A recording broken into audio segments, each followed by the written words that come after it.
We're here in Ireland for the penultimate leg of the 2019 series. Fighting for the top of the podium are 30 riders representing 7 nations. But the clock is ticking, time is running out. This is Eventing Reinvented. This is the Event Rider Masters.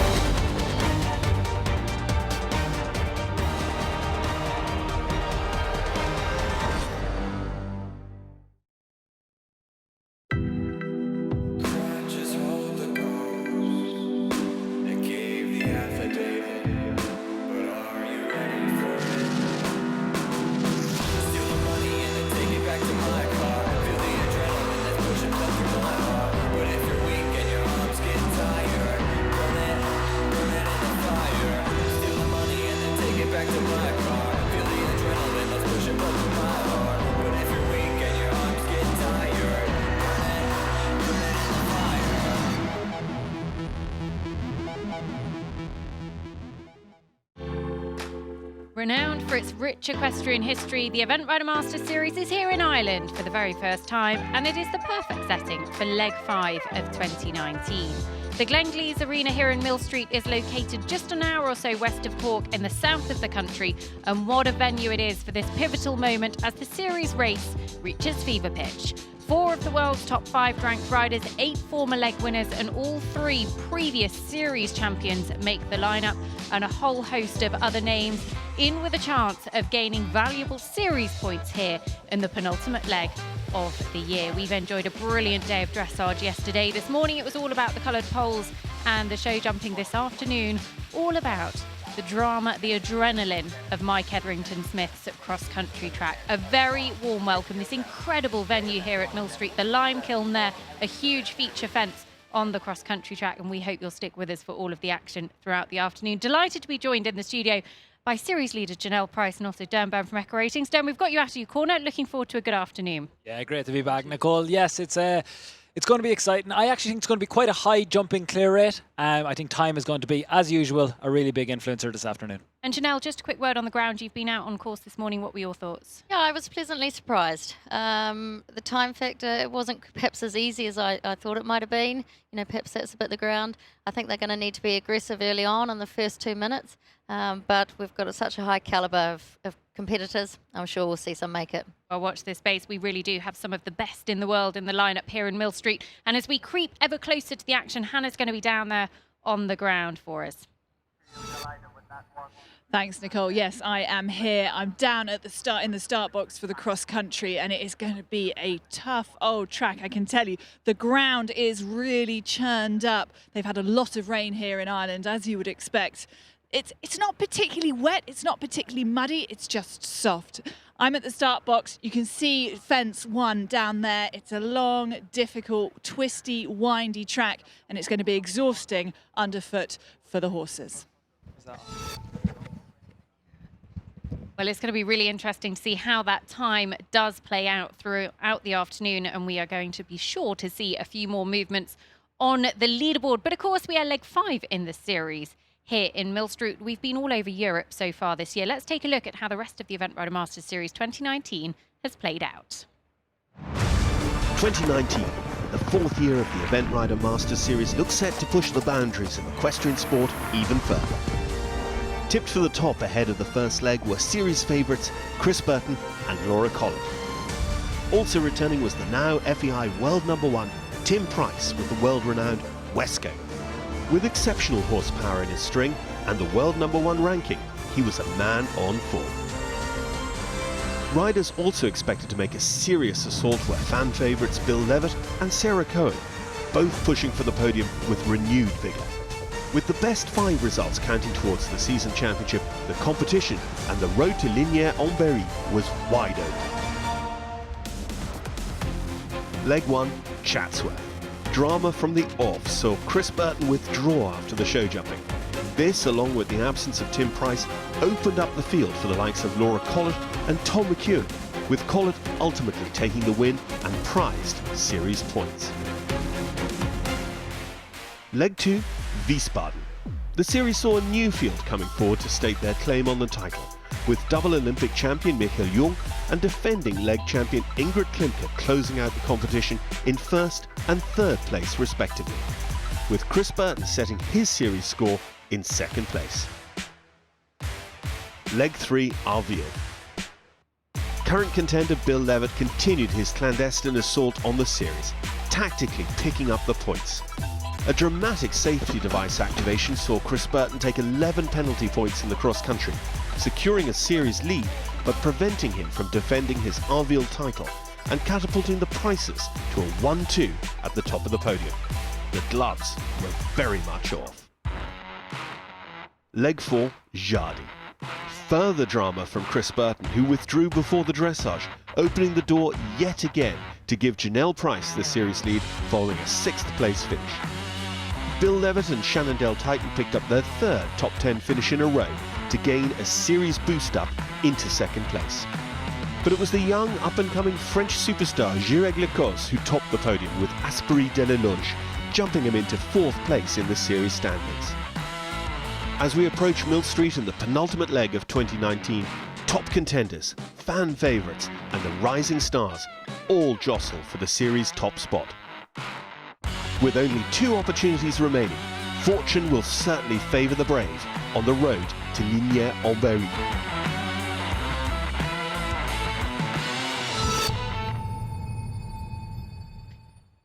Well, we've enjoyed a brilliant series so far. Let's take a look at that series leaderboard. Janelle Price out in front. She's not competing here, but it does mean we have her in our commentary studio this afternoon. She'll be giving us her insight into the cross-country. Bill Levitt and Chris Burton, the next 2 highest-placed riders, and they're actually in 18th and 16th place going into the cross-country respectively, so both need to really climb. Look out for Gireg Lecoz and Asprey de la Loge, who put in that really good performance in the cross-country, and Jardy to take the win, and others who could pick up good points here, Sarah Cohen and Tom McEwen, both of whom are in with a really good shout in terms of the leg here. So that is how the series is shaping up as things stand. Janelle, I know we spoke to you yesterday in the dressage. You're not here this weekend, but you will be back for Lignières. Yeah, absolutely. Just had to prioritise other things, but it's frustrating to be watching. And I think you'll be pretty pleased to see Bill Levitt and Chris Burton both a little bit further down the order. Can either of them really pick up the big points here still this weekend? I think there's plenty to play out, and I would be very slow to rule out a horse as fast and a rider as talented as Chris Burton.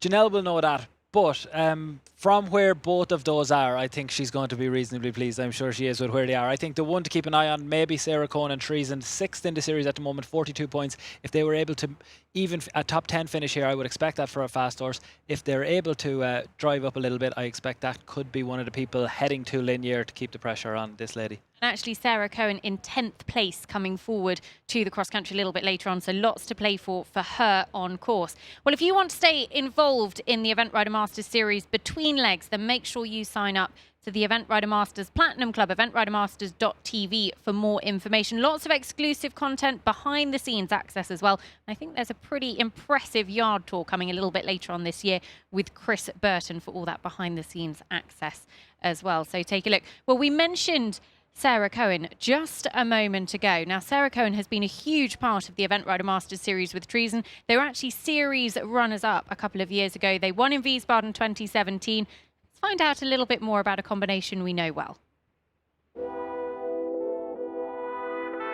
I first started riding from, I think, the day I was born. We've always had ponies. I grew up on a farm in the Fens near Peterborough. We could go for miles and miles on our ponies, just disappeared for the day. This sort of became serious when a lady called Anne Marshall from the Lawrence David event team approached me when I was 15, and she asked me to ride her event horses for her. And I wasn't sure whether I wanted to do horses as a career, but I went there for a week to give it a go and stayed there 6 years. It was a whole new experience because I'd never evented before. That was the start of our career. Our highlight of our career was being selected for Athens Olympics in 2004. We had a really good year in 2003. We went out to Royal Oaks, Kentucky, and my horse was 12th out there. I came back the following week and had 2 in the top 10 at Badminton, and the Wexford lady was 5th there, which got a selection the following year for the Olympics, which was just it was a bit of a shock, but, I think we deserved it. We got out to Athens, the horse was on great form, and I was just working her on the flat, and she just all of a sudden did a few lame steps and just wasn't 100% at all. We got her checked out, and she just tweaked her suspensory branch and just gutted, absolutely gutted. But you just have highs and lows in this sport, and you have to take the lows with the highs. Treason was a homebred when I was working for Prezi Spark, run by Vanindis Jones. He was quite a big gangly 4-year-old, took a long time at foundation level, did a lot of novices with him, but when we got that solid, he moved for the levels really quickly. And as an 8 and 9-year-old, he did the 8 and 9-year-olds at Blenheim, was runner-up both times, and he just got better and better. And the ERMs has really worked for me. He's a horse that's perfect for them.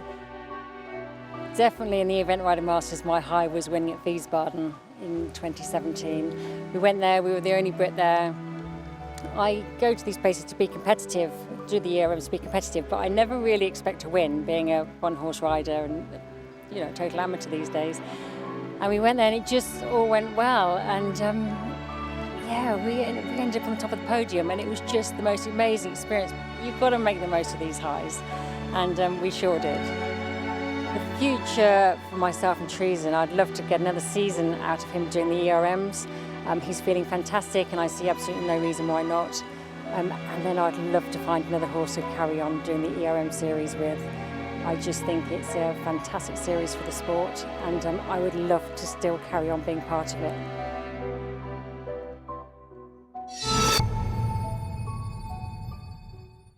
She is an incredible character, and we've no doubt that she'll still have her foot down with Treason on the cross country this afternoon. But all of the action got underway here in Millstreet yesterday with the first of the 3 phases, the dressage, the style, the grace, the elegance. And let's take a look at just how that first phase unfolded. Leg 5 in the Event Rider Masters heads to Ireland for the very first time. Millstreet International Horse Trials hosts the elite field of 30 combinations, chasing precious series points at the penultimate leg of 2019.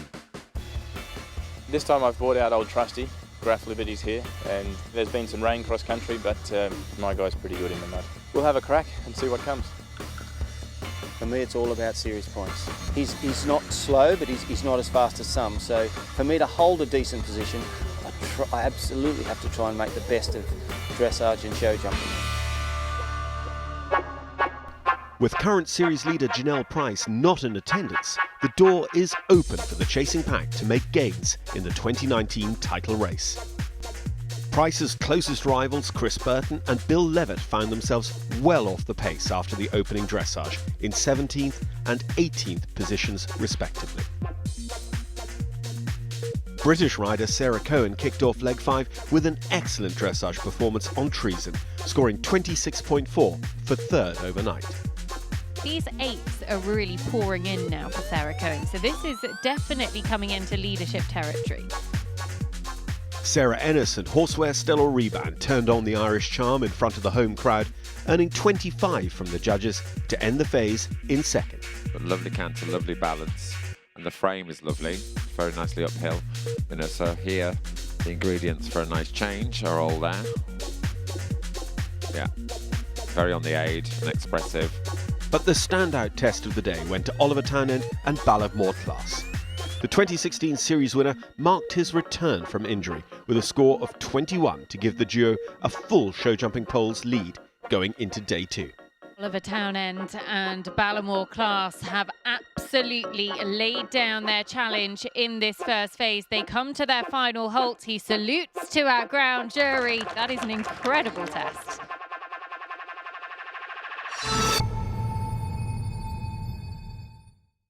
Well, that was how all of the action unfolded yesterday, and Oliver Townend actually going into the top 4 best ever Event Rider Masters dressage test with that 21.0. So going into this morning's show jumping, we knew that the leaderboard was tightly bunched. Let's just talk about a bit of the action. We'll start with our leaders in the first phase. Oliver Townend, Ballymore Class. Dermot's a horse that is capable of having a pole, but he jumped a faultless clear round today. Yeah, I mean, you'll see that with a lot of the top horses. He's consistently competing at the top level. Very fine margins, but I would have said there was a big risk of a pole. didn't have it. Jumped clear, maintained the lead. Under pressure, I thought, yeah, very, very calm, collected round from him this morning. And hot on his heels, Sarah Ennis was second after Dressage. The home nation would dearly love to be on top of the podium here. The horse hasn't run since the World Equestrian Games last year, Janelle, but Sarah delivered an absolutely beautiful clear round, just a couple of time penalties.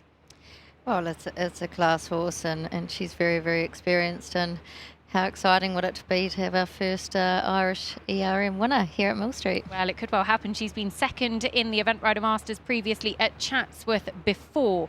So let's just remind ourselves of one of the moments of heartbreak in the show jumping. Sarah Cohen and Treason put in a beautiful dressage test yesterday. They were third overnight, done. The last fence went. We all thought she'd pretty much got that clear round in the bag. The clear round music, Nicole, had already started. So absolutely, we all, in the whole stadium, we all thought clear round here. And what a difference it would have made, because it dropped her 10 places or so. A huge drop for a horse that is so fast on a course which we're about to see, I think, really be affected by time penalties. There's nothing between those top 10. I think Treason has missed a big chance. I'm gutted for Sarah. Well, it is still all to play for, because just 12 seconds covers the top 10 on the leaderboard heading out on the cross country. And that could actually make absolutely all the difference, because every second is going to count. Let's take a look at that leaderboard as things stand at the moment. Oliver Townend holding on to that lead. News coming through. We didn't think he was going to run, and it is confirmed he has withdrawn. That means that Sarah Ennis, Horseware Stella Rebound will be our leaders going out on course. Sam Watson, Imperial Sky, look out for them. Tim Price also withdrawing on Westco, as is Liz Halliday Sharp, Fernhill by night. Gireg Lacoz will be coming forward to the cross country, looking for another fast clear round, and of course Chris Burton chasing series points. A little bit further on down the leaderboard, we're going to see some real big Irish experienced guns coming out on course that are going to give us that indication of the time in the cross country over Mike Etherington Smith's cross country track very shortly. But we're around 10 minutes away from the start of cross country now. You won't miss any of the action, but one of the things we've been talking about here in the Event Rider Masters is the grooms, the unsung heroes. We've had the Equistro Grooms competition running throughout, and we've caught up with one of those very special support staff.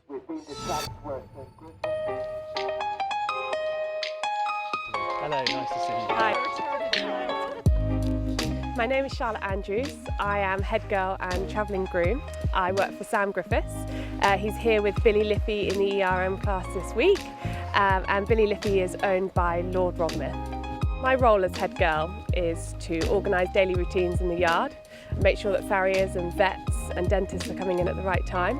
Obviously get here, try and make my horses look as good as possible for the dressage, and care for them as well as possible after the cross-country phase.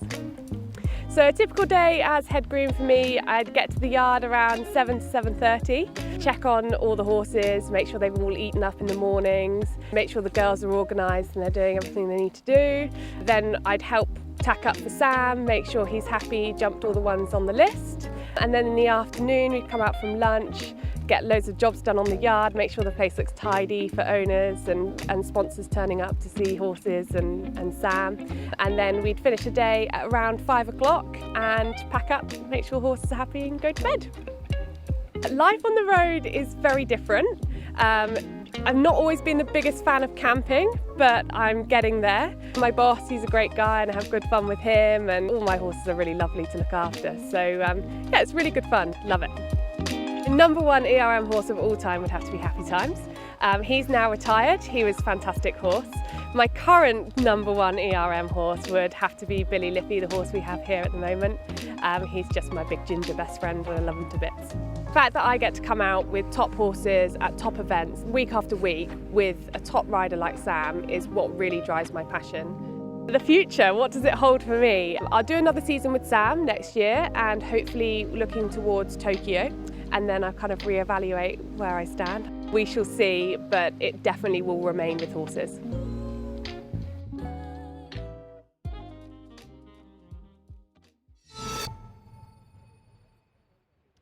They really are a vital cog in the wheel in every single event yard. They won't run smoothly without them. And you were brilliant in voting for your Equistro groom throughout the weekend. So a huge thank you for getting involved in that. Now we're creeping closer to the start of the cross country. The crowds have been gathering out there and enjoying all of the atmosphere in the cross country that's been taking place this morning. Mike Hetherington-Smith, the course designer here. Let's see what he's built for our riders. Beautiful cross-country venue at Dressage Castle welcomes the Event Rider Masters to Ireland for the very first time. Mike Hetherington-Smith lays out a course of 3,465 metres to be completed within 6 minutes and 5 seconds. And they start out over the appropriately named Welcome to Millstreet.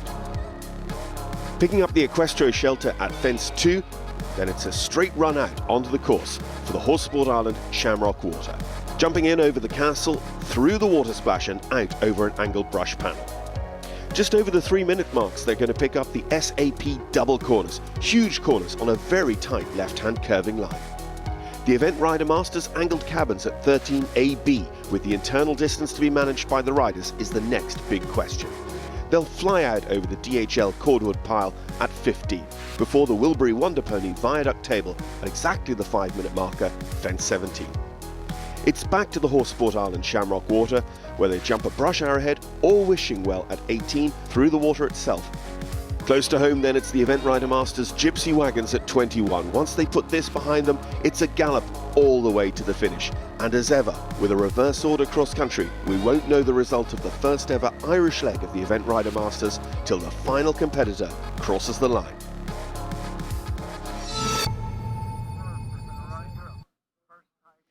Well, I'm down here at the warm-up area for the cross-country. A lot of the early riders getting ready, including Isab Power, who's just here. We're just going to see if we can grab a quick word. Isab, talk to me about the going. It's a little soft underneath, isn't it? Yeah, I think it's quite testing for the horses. It walks all right and you don't need welly boots, but it's quite glue-like, so it just takes a bit of getting through for the horses. It's going to be a long, tough, exhausting course for the horses. How do you think you're going to get on? Yeah, I think this horse has been in most conditions in his career, so I think he should handle it fine. It's not as long as they can be, so I think this level of horse will hopefully be all right, but hopefully it plays a part and is influential enough to move the leaderboard about. A slightly disappointing show jumping round for you. How are you feeling? Yeah, look, he needs to run anyway, so we'll give it a good go out there. You know, it's horse sport and not every day is your day, and it's not our day today, but we'll give it a good crack around the cross country anyway. Good luck, Isab. Thanks. Thank you. Well, Elizabeth Power making her final preparations. Let's take a look at the running order, the reverse order cross country. And it'll be Cathal Daniels who gets us underway. And he comes forward with OLS King Aragon. And of course, some really good names early on. T.S. Jemimo, Daniel Alderson. Keep an eye on him. He jumped a faultless clear round in the show jumping. And T.S. Jemimo, a horse that is known for being particularly quick in the cross country. A little bit further on as well, Chris Burton, Graph Liberty, he had a pole down, really disappointing, 34.2 his score coming forward to the cross country. But as we head down there, look out for Tom McEwen, Figaro, Van Het Brooks, Sarah Cohen and Treason as well, that'll be really looking to climb up the top 10. And here come the top 7. Sarah Ennis will be last out on course. Horseware, Stella Rebound, Can Island top the podium here at the first time the Event Rider Masters has run on home soil. We'll watch this space and we'll be bringing you all of the action here in Millstreet. So sit back, relax and enjoy the show, because we've got Janelle Price in the studio with us. We've got Derm Bam from Echo Ratings. And Derm, in terms of Millstreet, it's a bit of an unknown quantity. First time the Event Rider Masters has been here. What are we looking for? I'm expecting reasonably good clear rates, so we're up well above 70% for the last 4 years. People do make the time here. 2 of our 4 winners, both actually Izzy Taylor, Be Touchable, have both been inside the time. Cappuccino, Jesse Campbell and also Upsilon, Tom Carleal, they haven't added much. I think on the ground, all the reports are good. I think Janelle will be able to give you a little bit more insight on it, but I'm expecting a couple of people close to the time. I'm expecting plenty of people jumping clear. I think it'll stay very tight in the top 10. I think every single second is going to count in those ones who are really battling it out. So I'm predicting a close competition between these top 4 or 5 in this. Well, there is Cathal Daniels, who will be our pathfinder. Such a talented young man for Team Ireland. Medalled at Pony Junior, Senior, Pony Junior, Young Rider and Senior level already, only 22 years of age. Janelle, just a word on the course. What were your thoughts on it? It was. I was pleasantly surprised, to be honest. I have a very light little mare, though, and she did travel across the ground. Obviously, we went 10 minutes for the long. These guys are only going 6 minutes, 5. but I think they're gonna come close for sure. Well, let's see how this young man makes it look to start with. Cahill Daniels with the OLS King Aragon, just an 8-year-old horse that has only recently stepped up to the level. Cahill, hugely experienced, as I say, ranked inside the world's top 30 rides. This horse for Michelle Nelson and Kieran Connors, and actually 11th in Kilgilkey on the horse's debut at the level just a little bit earlier on this summer. So relatively inexperienced, but no better man on board. Super talented rider, and this is coming up to 20 internationals now in the last 12 months. 17 of the 19 are completions and 3 wins, 16% win rate, 7 top 5s. This is a guy, as a rider, from his 19 runs, 19 internationals in the last 12 months. Now, this is across all of his horses, Janelle, but from 19 runs, he's been inside the time 10 times. So as a rider, this is a guy who has a very good feel and rhythm and knows exactly what he's doing when he's out here. And yes, you're right, Nicole, only 1 run at the level for this horse, but it's a great guy to have on board. In terms of early indicators of the speed, who are we looking out for? I think it's an interesting one. I think both of these first 2 horses, 2 Irish riders, Cahill Daniels and Elizabeth Power on Samuel Thomas, I think both of them have the potential to be, you know, they've definitely shown in the past that they've both got speed. Is there a tactical question, Janelle? Oh, look, Cahill and Izza would be 2 of the fastest riders on the circuit, full stop. We don't know what their tactics are here today.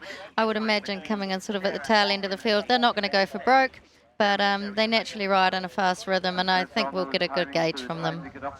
As you come down a little bit more, Nicole, I think number 7 out here, T.S. Jemima, of course, a 5-star winner, we'll come back to him. Well, we're about to get our first combination underway. Let's go down to Hannah, who's at the start. Yeah, thanks, Nicole. I am right down at the starting box. We've got Cahill Daniels behind me. He is our pathfinder. We've got a traffic light system working out on course at the moment. It is still currently a red light, which means nobody is allowed on course at the moment. It's a really, really tense time for the riders, especially when you're a pathfinder. When the horses get into this area, they start getting really worked up and really excited and raring to go. Actually, Cahill looks pretty relaxed at the moment, which is good for him. When the countdown starts, they will come into this box. You can see it's really muddy, it's really churned up, and that's when the adrenaline really starts pumping for the horses. They are eager to go. They come through this starting box. We've got our timer system here, which will record their start time, and that is when the clock starts ticking. They've got the time. It's just over 3 kilometres the course. The time for the course, I think, is about 6 and a bit minutes. We'll get confirmation of that in a minute, but for now, we're just in a holding pattern. Let's see if this gentleman can give us any more insight. Any idea when we're going to get underway, sir? No idea, still red light on course. Still red light on course. Nervous times, Nicole, nervous times. Well, a red light down at the start. That is the system used by the cross-country control team. They have to make sure they have the course safe to jump. They have to have contact with all of the fence judges out there. Just a short delay. Cahill isn't going to be at all deterred by that, is he, Janelle? No, he's had a very busy weekend. I think he'll probably enjoy a few minutes rest. I think he's had 7 horses here this weekend, so he's been pretty non-stop. He's probably enjoying a few minutes break. Well, I think a green light going down at the start, which means that Cahill Daniels will be getting underway in just a moment's time. And he will be counted down by our starter. And we'll be given a countdown of 15 seconds, 10 seconds, 5 seconds before he comes into the start box.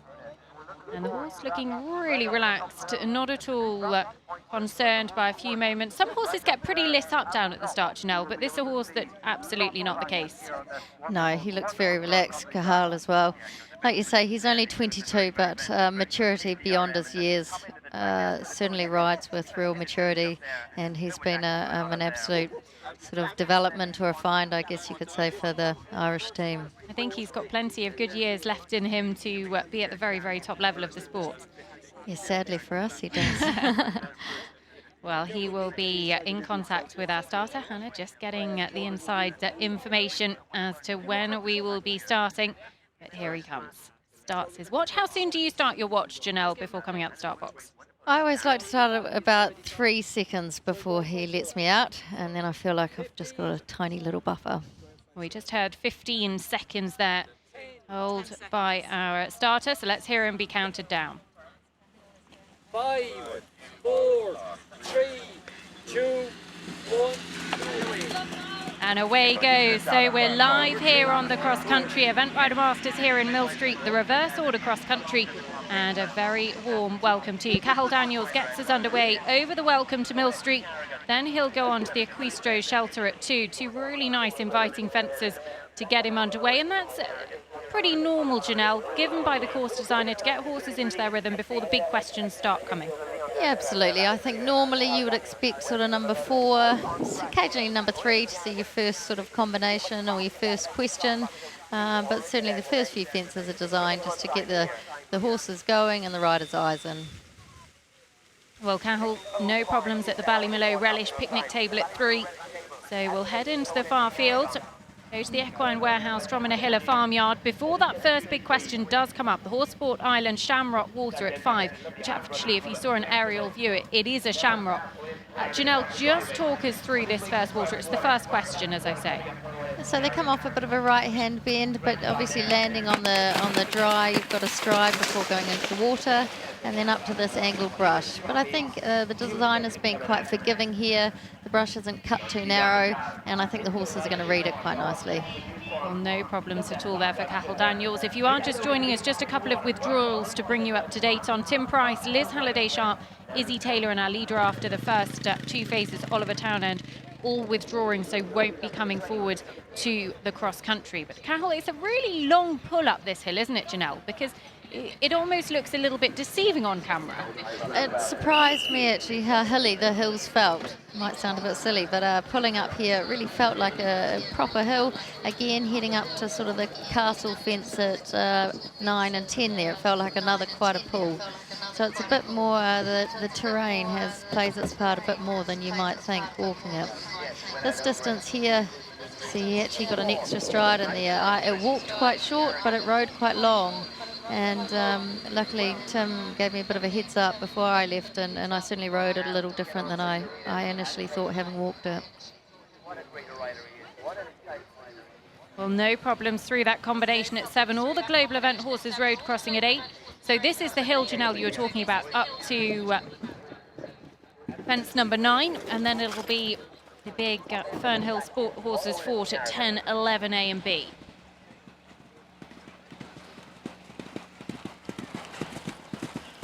Now, 41.9 his score that's come out on course.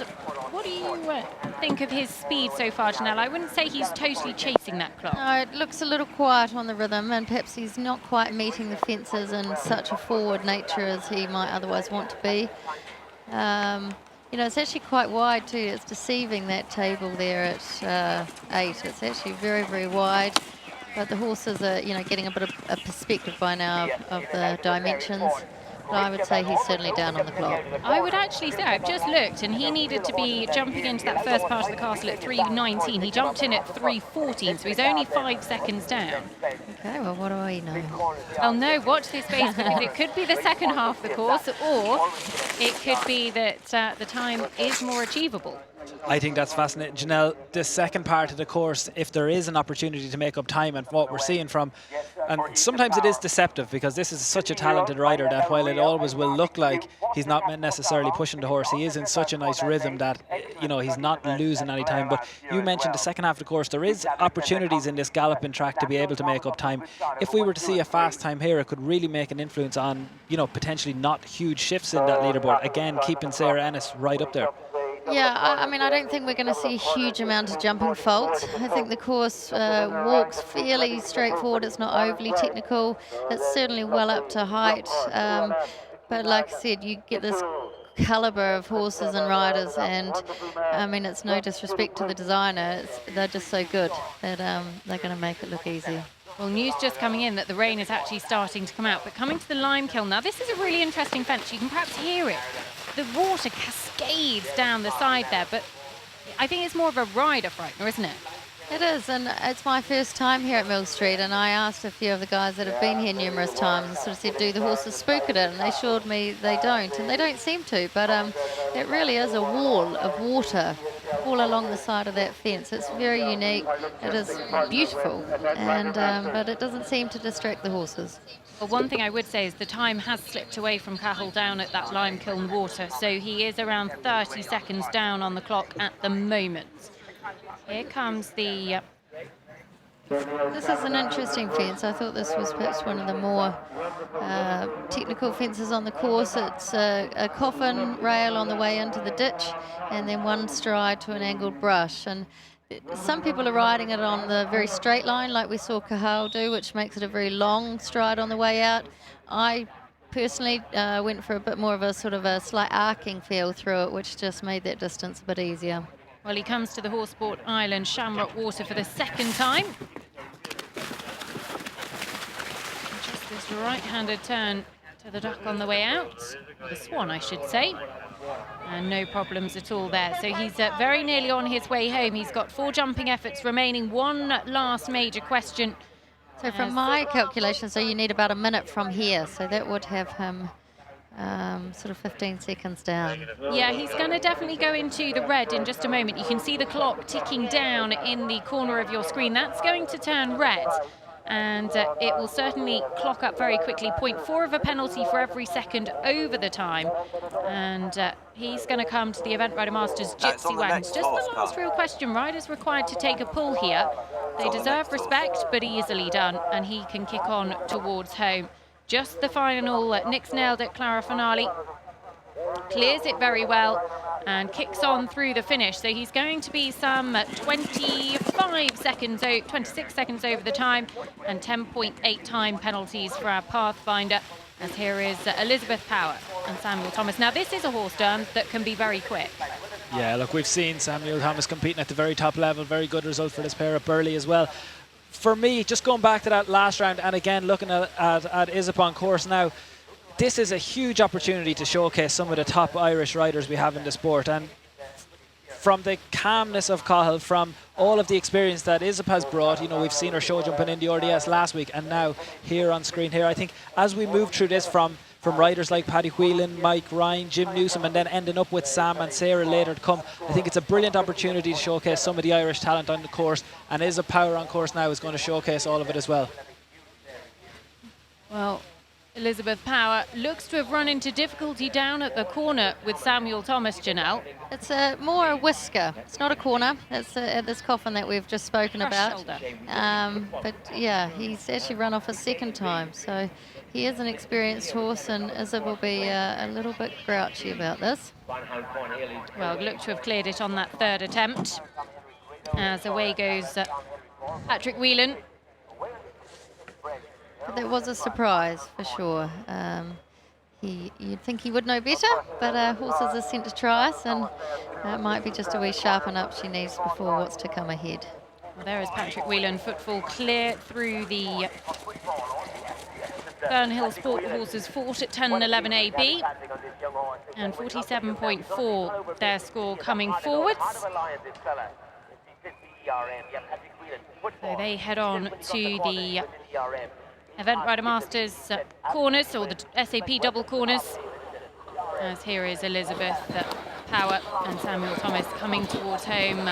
Really disappointing for them having those two problems at the course. Actually, you can just hear, put a mic on Isip. You will be able to hear her thoughts as she comes through the finish with Samuel Thomas. We might not want to hear. No, I was going to say, perhaps a good job we weren't tuned in going through the coffin, to be honest. Oh.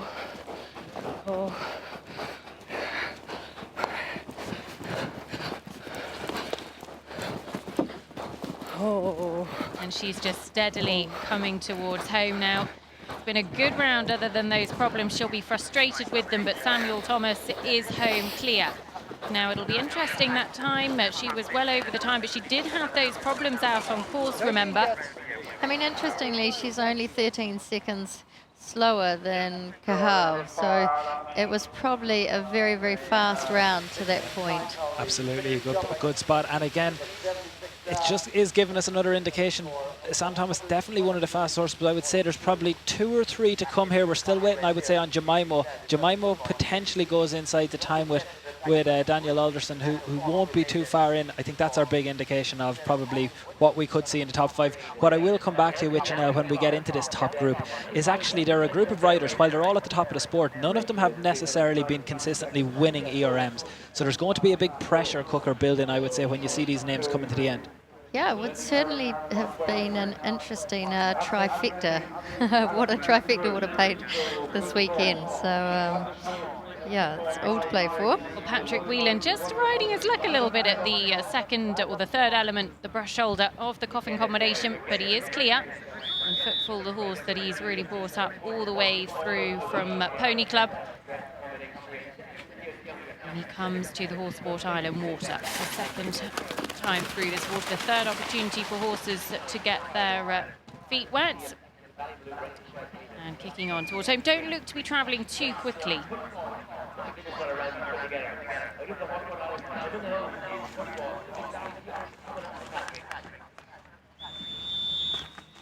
So Patrick Whelan heading towards home with Footfall.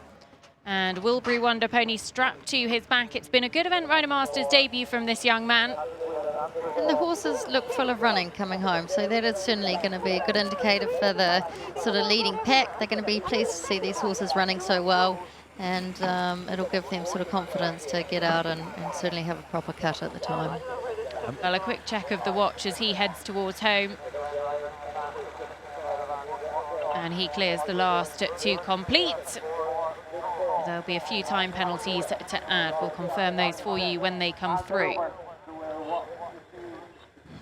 Adds to a long and very good run of jumping clears at this level for Patrick Whelan and Footfall. They'll be pleased, and it looks to me, Nicole, like we're going to have, it could be another Irish rider coming. This could be Mike Ryan, I think, that we're approaching now.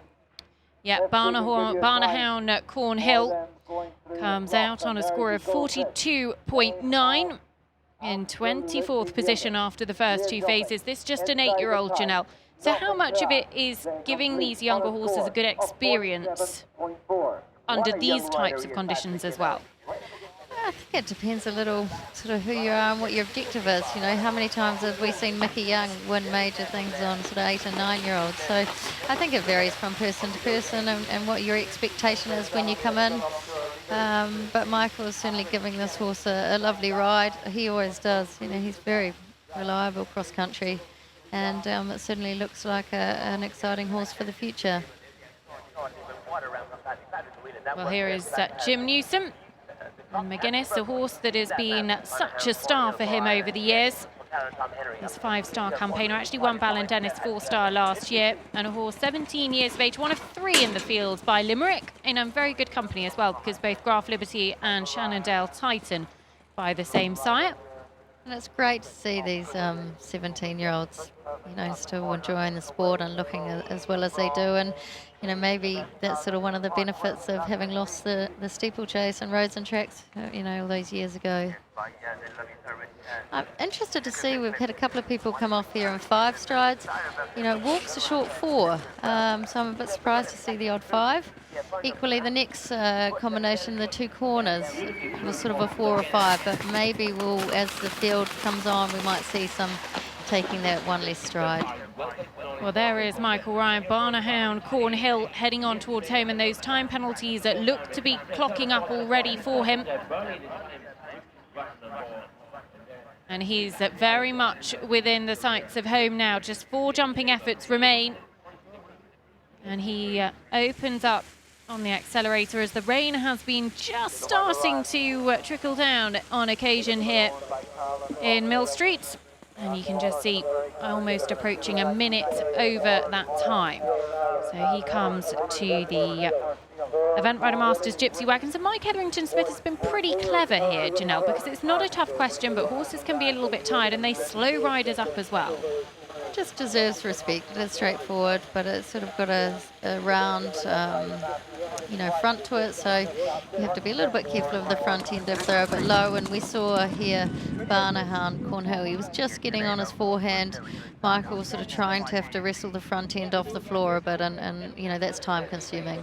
Well, now this is a combination that I'm really looking forward to seeing on the cross country, because it is Dan Alderson with the TS Jemimo Syndicate's TS Jemimo, and a horse we were just talking about, 17-year-olds a moment ago, Janelle, 20 years of age, a former Adelaide 5-star winner, and he has been looking forward to his cross country, I think, from the moment he went down the centre line in the dressage. He's a real character of a horse, but Dan's doing a brilliant job with him, and he's a horse that can be very quick in the cross country as well.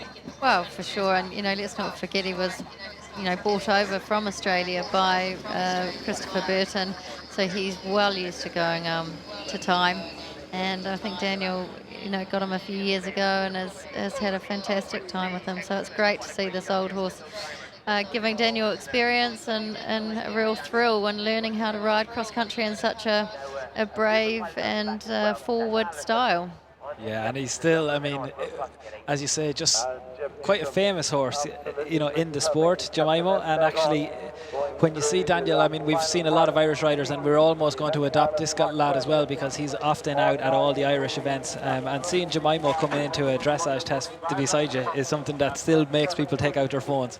I think Jemimo might have won the British Open at Gatcombe, if my memory serves. I think he has. He also was the only person to go clear inside the time at the first ever Event Rider Masters leg at Chatsworth in 2016 with Burton on board. In fact, I think I was second on Classic Moe at Gatcombe to Jemimo with Burton. So he's no stranger to this sort of terrain, the hills. I'm guessing he is Australian thoroughbred.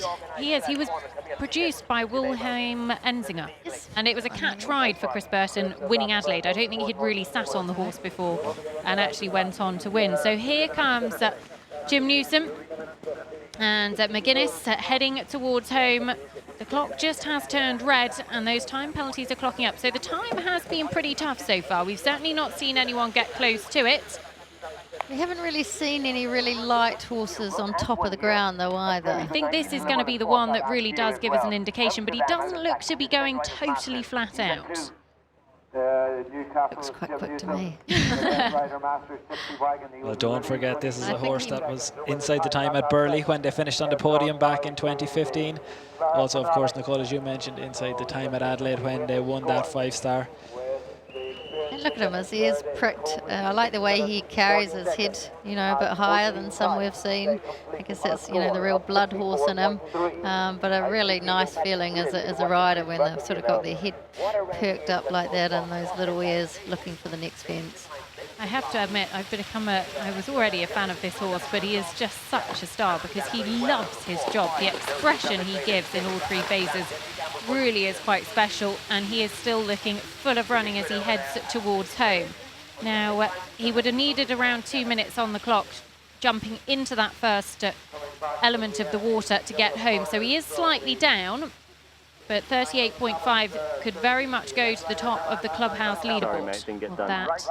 And I'm right in thinking Richard Ames owns Jemimo, or is one of the owners? Yes, I believe so, and I think that Dan is actually based in one of the riders for Richard Ames. Yeah. And of course, Amesy has been very supportive of Irish eventing, sponsoring as well, so it's nice to see them having such a nice time with Jemimo. Well, Jesse Campbell underway with Amsterdam, 36.4 their starting score after the first two phases. A horse that was unlucky to get a pole down in the show jumping. Just had a bit of a miscommunication on an otherwise a very good round. This would be the sort of horse that, these conditions wouldn't be ideal for. He sees a little bit more laboured in his gallop. Not quite as much thoroughbred blood. He has had a bit of time off with injuries, so I'm not sure how hard Jesse will be pushing today. I think he's delighted to have him back. The horse looks a picture, and if he jumps a good round, I think he'll be delighted today. Here is TS Jemimo just a moment ago with Dan Alderson easily through the Horseport Island water, and he is now pushing on towards home. So now he comes down towards the last combination. You can see he's by far the quickest that we've had so far today, but he is about to start clocking into time penalties. Just the last to go, and the horse looking full of running as they come down to the last. This has been quite an Event Rider Masters debut for Dan Alderson. TS Jemimo kicks on through the finish. The horse really accelerates away from the last. 6.4 time, 44.9 is the score to beat, and they go to the top of the live podium. So these are the two corners sort of at the furthermost point of the course that I was talking about, and there's either a 4 or a 5 stride line in there. Saw Jessie taking the 5, but I'd like to think some of these guys later in the field are going to eye up that 4 stride option. Is there anywhere, Janelle, I mean, as we've looked at, there hasn't been a huge amount of jumping falls as we talked about previously. There's been quite a range of times, and some of that tactical, some of that just natural ability. Is there anywhere, because we're so tightly grouped as we come into this top 10 very shortly, is there a place that you can see at the moment where time could be made or lost, or is there any particular part of the course that you're interested in? Well, there really isn't, and I think that is sort of what we are seeing a bit more on these Event Rider Masters courses. You know, you have to be so efficient from start to finish, because if you get down by 6-8 seconds, there is nowhere to make it up. Well, Bill Levitt and Shannondale Titan, he took the flag, but I think he's okay for a 15 penalty flag rule. But they are serious series contenders, the highest placed rider competing here this weekend, 60 points on the board, but coming forward in 18th position, coming forward to the cross country. So he needs a fast clear here. The conditions wouldn't totally be suited to Shannondale Titan, but he's so experienced, Janelle. Yes, Billy actually got pitched a little forward off the drop there. Sit back, Billy. But yeah, like you say, the horse is very experienced and made light work of it. Jessie, a little bit, this Coffin is riding a bit tougher towards the end of the course here. Amsterdam certainly had to stretch and reach for the third element, but he was very genuine and dived between the flags. Well, he comes to the Irish, the Horse Sport Island at Shamrock Water. And he is well down on the clock. But he kicks on through the final element, and he can head towards home now, as waiting down at the start is Chris Burton.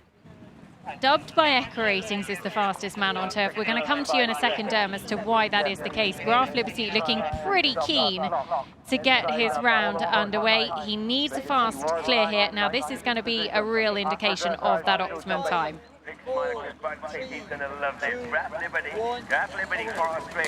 He's away. This is something that we all love to watch, because it's always so exciting to watch Chris Burton go. We're sitting with Janelle Price now, and the two riders who are chasing her down at the top of the Event Rider Masters series as we head towards the last leg next time out are now on track. Bill Levitt is sitting 18th, Nicole, and he's got what eight places to make up really before he gathers any kind of points. That's why his time is going to be so critical. He absolutely really does need to be inside the top 10. Jesse Campbell, 19 seconds over, 7.6 time, 44.0. So he goes ahead of Dan Alderson, will go to the top of the leaderboard at the moment.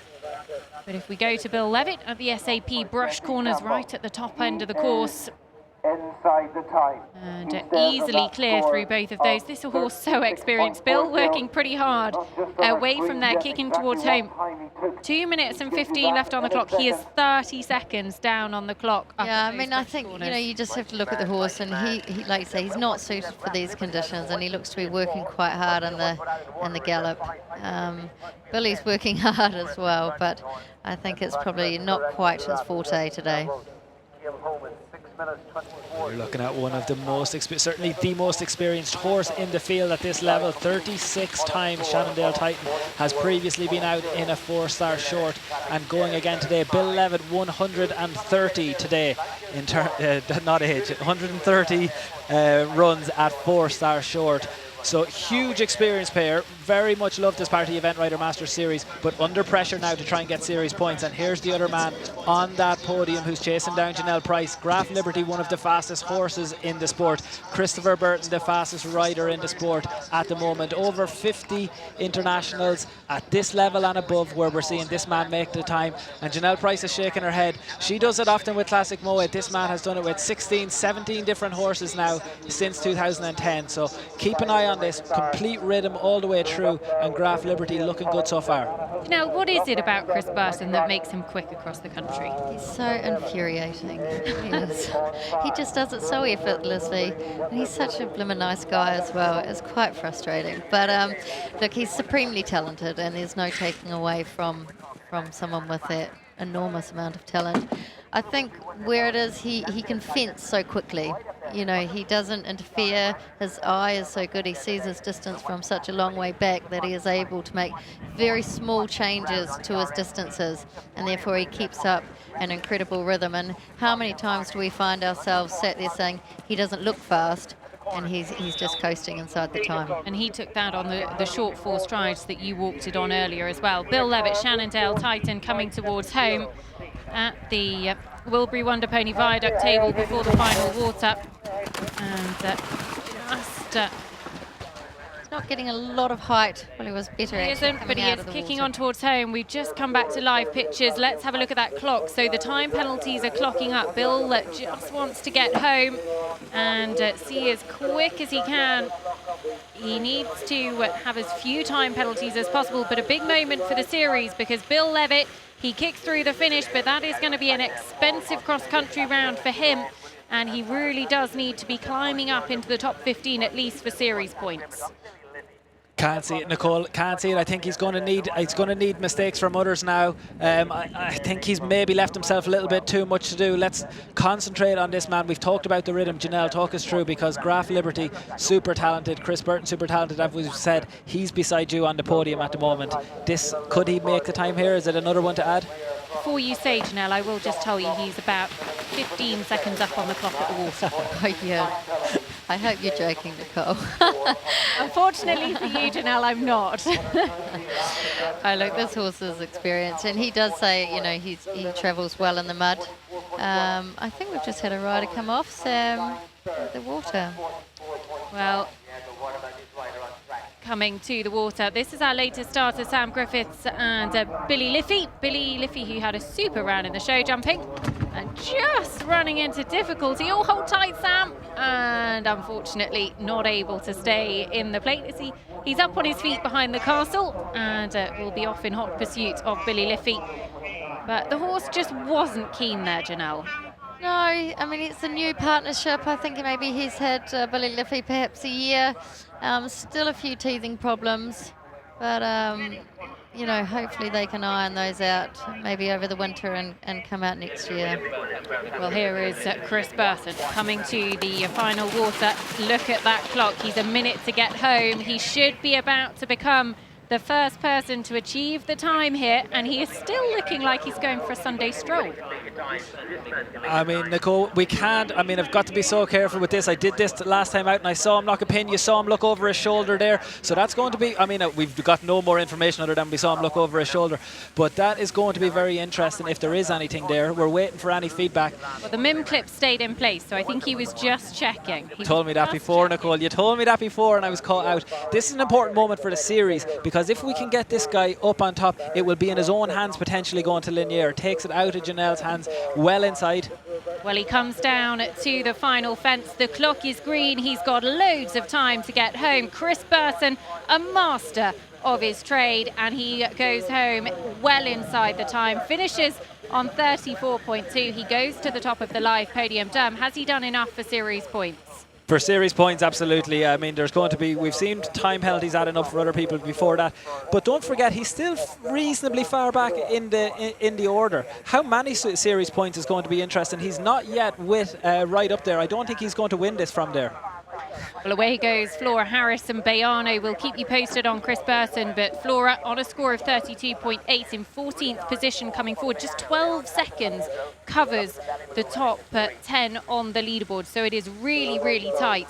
Chris Burton made the time look easy. That doesn't necessarily mean that it is, because he can be a little bit deceiving in that matter. Janelle will be hoping that plenty go inside the time ahead of him, but we will watch this space. Flora Harris, meanwhile, Bayano on a score of 32.8 coming forwards.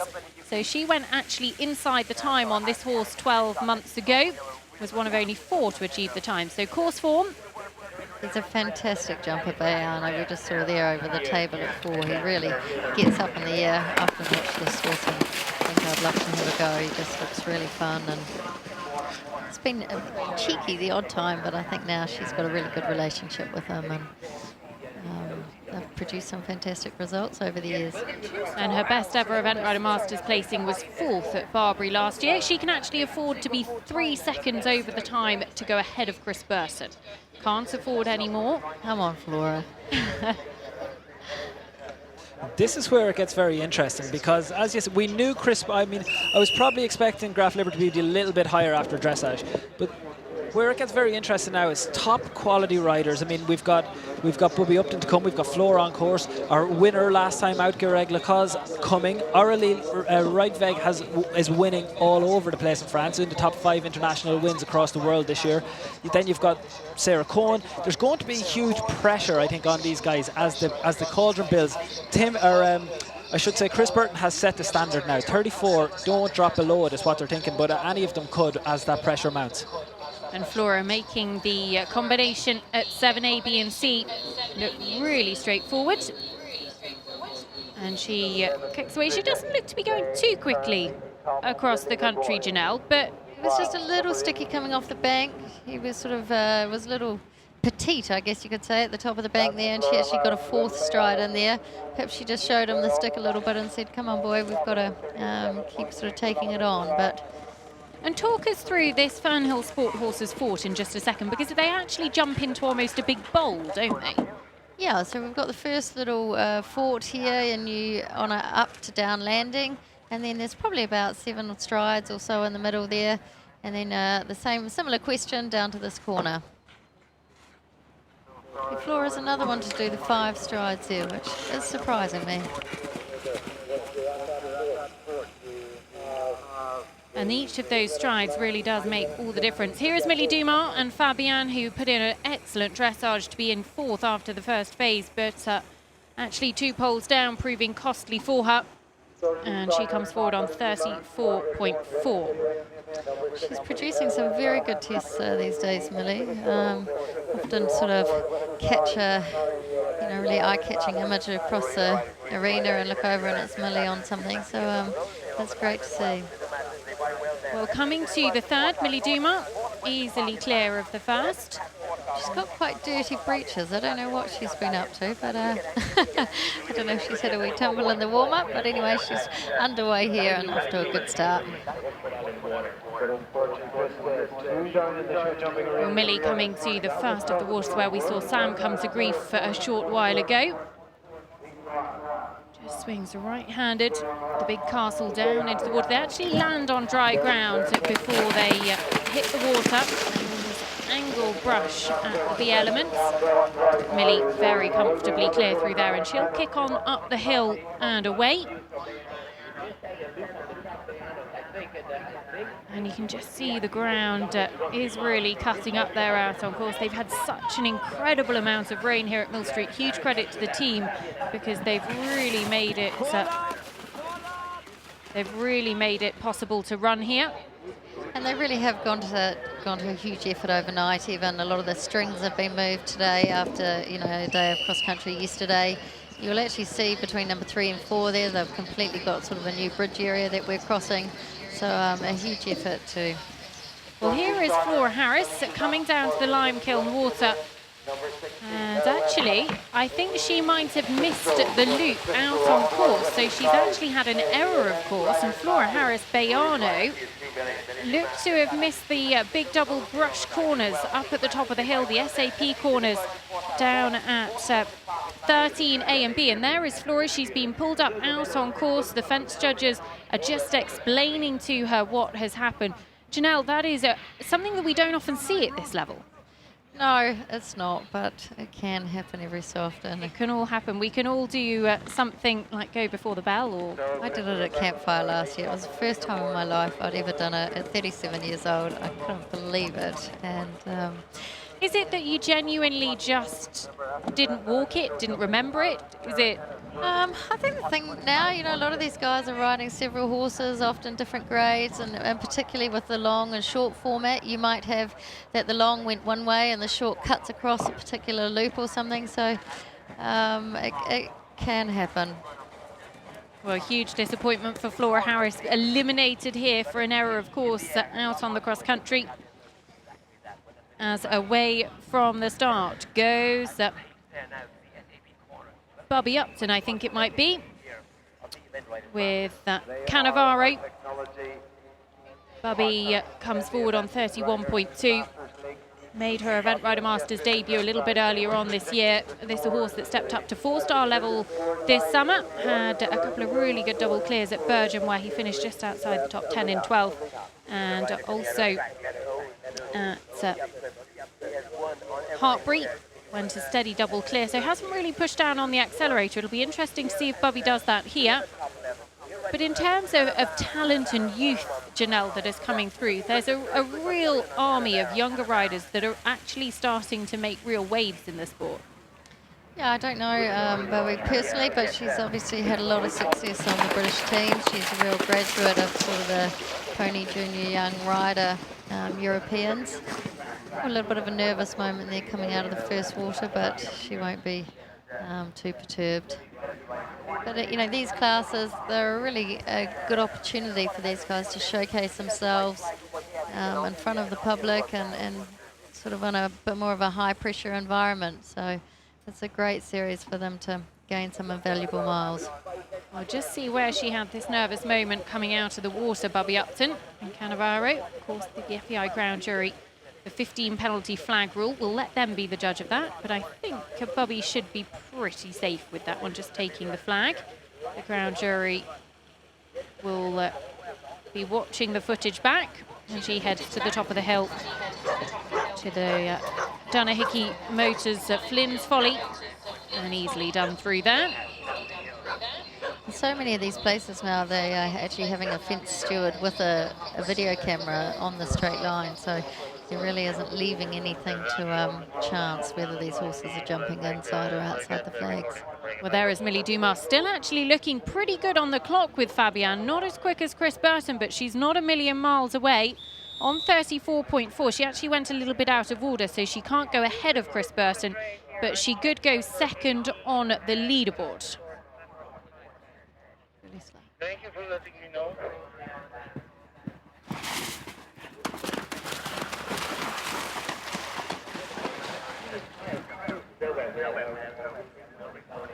Well, she kicks on towards home, and the clock does very quickly tick away from her, as we've got some 3 combinations out on course. Millie Dumas heading towards home now. Just this final combination, the Event Rider Masters Gypsy Wagons.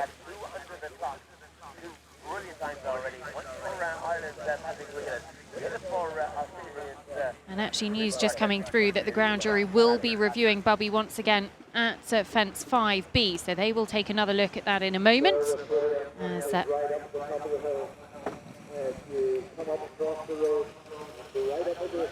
As Millie heads towards the last Fabian and clears the last, so goes through the finish. It's been a good round from Millie, and this is a horse that very much one to look out for the future. 29 seconds over the time, finish on 46 and go into around 5th on the live leaderboard.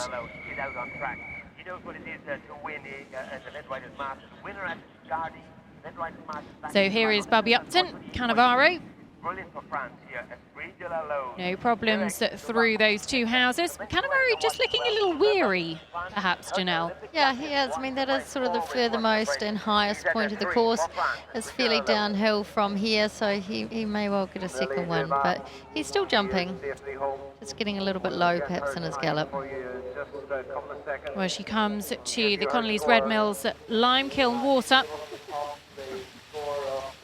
That is certainly part of, you know, the rider's job. They have a responsibility to the sport, to the horses, to feel what is happening underneath them and to ride responsibly, and Bobby is certainly doing a good job of that.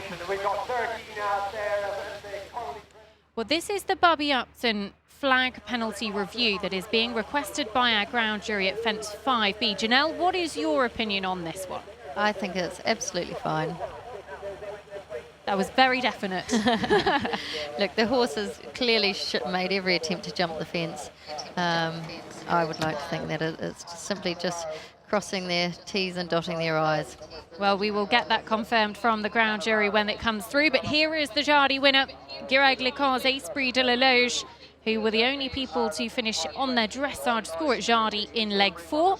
And we're inside the time there, one of only 2 to make the optimum time. So if anybody can do it here, then we would think he would certainly be one to watch. Absolutely. Very different ground conditions. I don't think the French would see ground like this very often.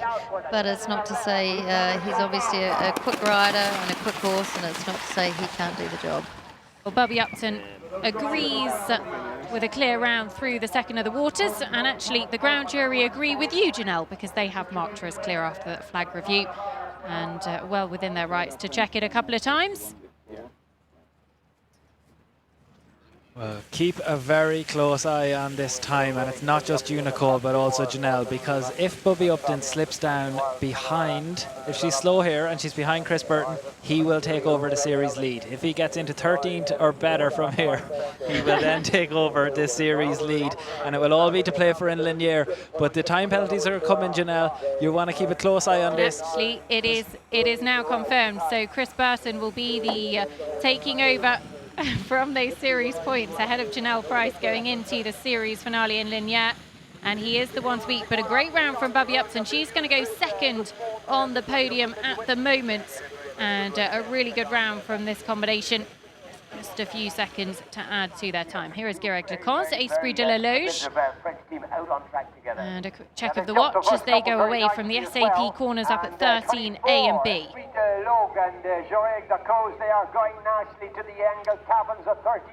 And this horse, Janelle, only 9 years of age, but has really sort of been catapulted into the limelight this year. And Guireg, another actually that can, I hate to say it, get good series points here this weekend. Okay, stop rubbing it in. No, look, you can see he's really got a lovely rhythm. He's meeting the fences in a really nice uphill way. The horse isn't sort of closing its stride, it's just jumping out of that rhythm. The French, you know, that is very typical of their style. And this is, like you say, only a 9-year-old, so it's really exciting to watch. Now, I would say he was about 10 seconds slower, maybe slightly more than Chris Burton coming to the Limekiln Water. Well, he can afford to be. You know, Burton was hacking to the finish line, so it's not to say he can't make the time still. Well, here is Aurélie Riedberg and Rohan Dumonet on a score of 31.0, another very competitive score, and you can just see how tightly bunched these scores are now. The clubhouse leader is Chris Burton and Graf Liberty on 34.2. And this is Aurélie on 31.0. We've got Guireg out on course as well. But Aurélie makes that look really straightforward, and the ground really runs away from her there as she swings right-handed to the Global Event Horses Road crossing. But here is Guireg Lecon's and Esprit de la Loge. And he is down on the clock as he comes to the Horse Sport Island Shamrock Water at 18:19. Yeah, and the clock has run away a bit on him now. So, you know, he's not going to, from here, I think it's impossible that he can make that time. Now, I would say that he is still, has a bit of time in hand over the clubhouse leader at the moment, Chris Burton. He's going to use all of those seconds, absolutely. He's 7 of them, but he could still go into a good podium position as things stand at the moment, and again, it could be a solid top 10 finish for series points. And don't forget, he'll be going home for the final leg. If he does go to Linier, and I expect he will, that's going to be back in home territory for Guireg.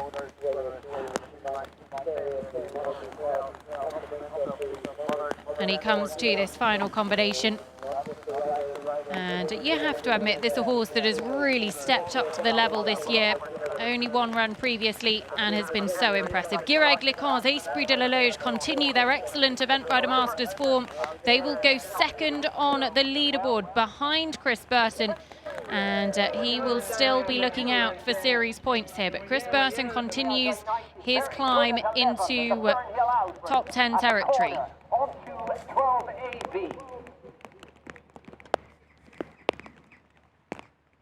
Aurélie easily through the SAP corners. going through both of those big brush corners. They've jumped pretty well so far today, Janelle. Yeah, they have. Again, they are quite kind and quite a nice line. 4 or 5 strides obviously gives you a few options.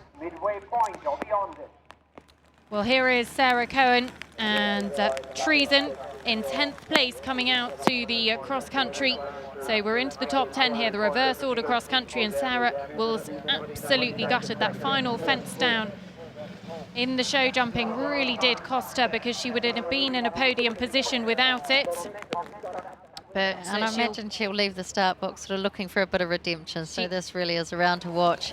She absolutely will. And Treason, she was so gutted with that 20 penalties. There is Chris Burton heading to the top of the podium. How long can he stay there? This is a horse that has been on 3 Event Rider Masters podiums before, just making himself a little bit shorter on his stool. But let's go and hear what the man himself has to say. Fastest rider once again so far, Hannah. Indeed, fastest rider, Chris Burton. You've done it again. Not only are you sitting on the top spot at the moment, but you've also taken the overall series lead off Janelle Price. Oh dear, that might upset a few things. Yeah, huge thanks to Jill and David for owning Graf Liberty for me.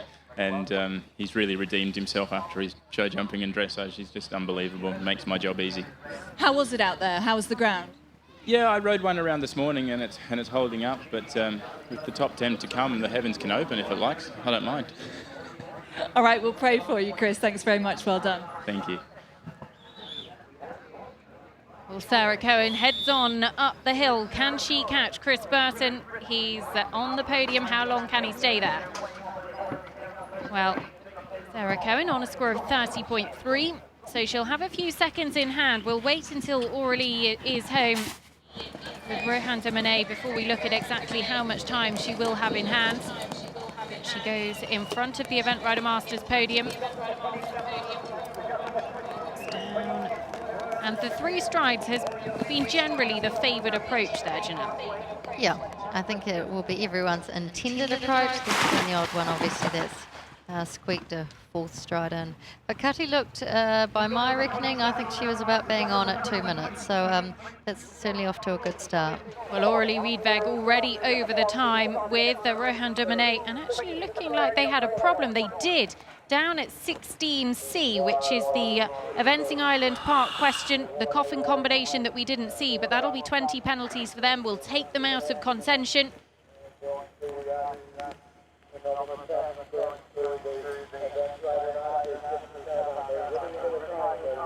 And she comes down to the final fence, and she will go on through the finish flags, just hacking home now, not able to challenge that top 3, but Chris Burton almost inside the top 10 now. And here is the lady that can push him off the top of the podium. Chris Burton on 34.2 and Sarah Cohen on 30.3. So she's got 3.6 time penalties she can afford. She can be 9 seconds over to go ahead of Burton. So from my perspective, it's all about minimising the damage now. Exactly. So I could do with Cutty just keeping her foot on the gas and keeping Berto just a little bit down that top 10. One thing that we have seen with this combination a couple of times as they've gone through the series, where they have had a pole or they have had a break in the dressage or anything like that, they've always pushed in the cross country. They've never taken the foot off really to any great extent. Even 6.4 time penalties as Jardy last time out with that 20 penalties. So look, I would expect them to keep going here. I think that they've seen that already this season, that when they push they can make up a lot of time. 34, is it, Nicole? 34.3 is that Graf Liberty at the moment. I'm expecting Sarah Cohen to finish up below that 34 mark, and then we've got Tom McHugh, Figaro, Van Het Brookshoff going to be coming very soon. Here he is, Nicole, and another very fast rider. Well, there's a horse that actually really climbed towards the podium with an excellent clear round in the cross country, a fast clear round at Chatsworth a little bit earlier on this year to finish in 2nd place behind Laura Collett. He's an absolutely enormous horse, but Tom does a great job with him. Took on the ride last year, was formerly ridden by Sarah Bullimore and Jodie Amos, who produced the horse up to 4-star level. And Tom's a really talented jockey, one that you wouldn't want chasing you out on cross country. He is, and you know, he's not very big himself. He looks like a schoolboy if you see him sort of walking in the lorry park. But he's very, very effective, and he's quite fortunate in the sense he can ride a smaller horse, or like you say, this Figaro Van Het is a really tall horse, and he does a superb job on him. And well, that is Bobby Upton going on to the podium, up into second place, just sits behind Chris Burton in second. But plenty can catch them now, because the reverse order cross country means that everyone can go to the top of the leaderboard. And Tom working a little bit hard through the water at 5. But this is a horse that has a pretty enormous stride, Janelle. And obviously Chatsworth suited the horse. Would you say course form? Similar kind of track? Well, he's an interesting horse, because you wouldn't say these courses typically suit him, but he seems to just gallop around. He is a bit one pace, but Tom sort of extracts every second out of him. And, you know, on paper, he would have to be one of the best performing horses to date this year. I think I'm right in saying that he actually tops the Olympic rankings. You're correct on that, but also very importantly, Nicole, he tops the OBP rate, which is the opposition beaten percentage. When we look at how many people he's taken on very big fields. Places like Belton, you know, places like Chatsworth, where there's been very big fields, and he's finished ahead of more horses than any other horse this year. Well, Sarah Cohen, the clock is very, very close. She's going to sneak into time penalties. She's 9 seconds in hand of Chris Burton. Remember, she should be able to do it. She clears the last. Janelle Price gives her a clap, because she's going to be close, but she should go to the top of the live podium. Sarah Cohen, she will be ruining that pole down in the show jumping, but a brilliant performance. She's guaranteed a top 10 finish. And here is Tom McEwen, Figaro Van Het Brookshoff. He's a man that has been in exceptional form, and heads off to the European Championships next week with Toledo de Cursa.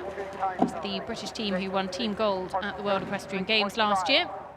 He does indeed, and if you felt like a little wager, you probably wouldn't go too far wrong to put one on him as a European bid. I think he's certainly been knocking on the door for some time now for a big one, and will it be his week?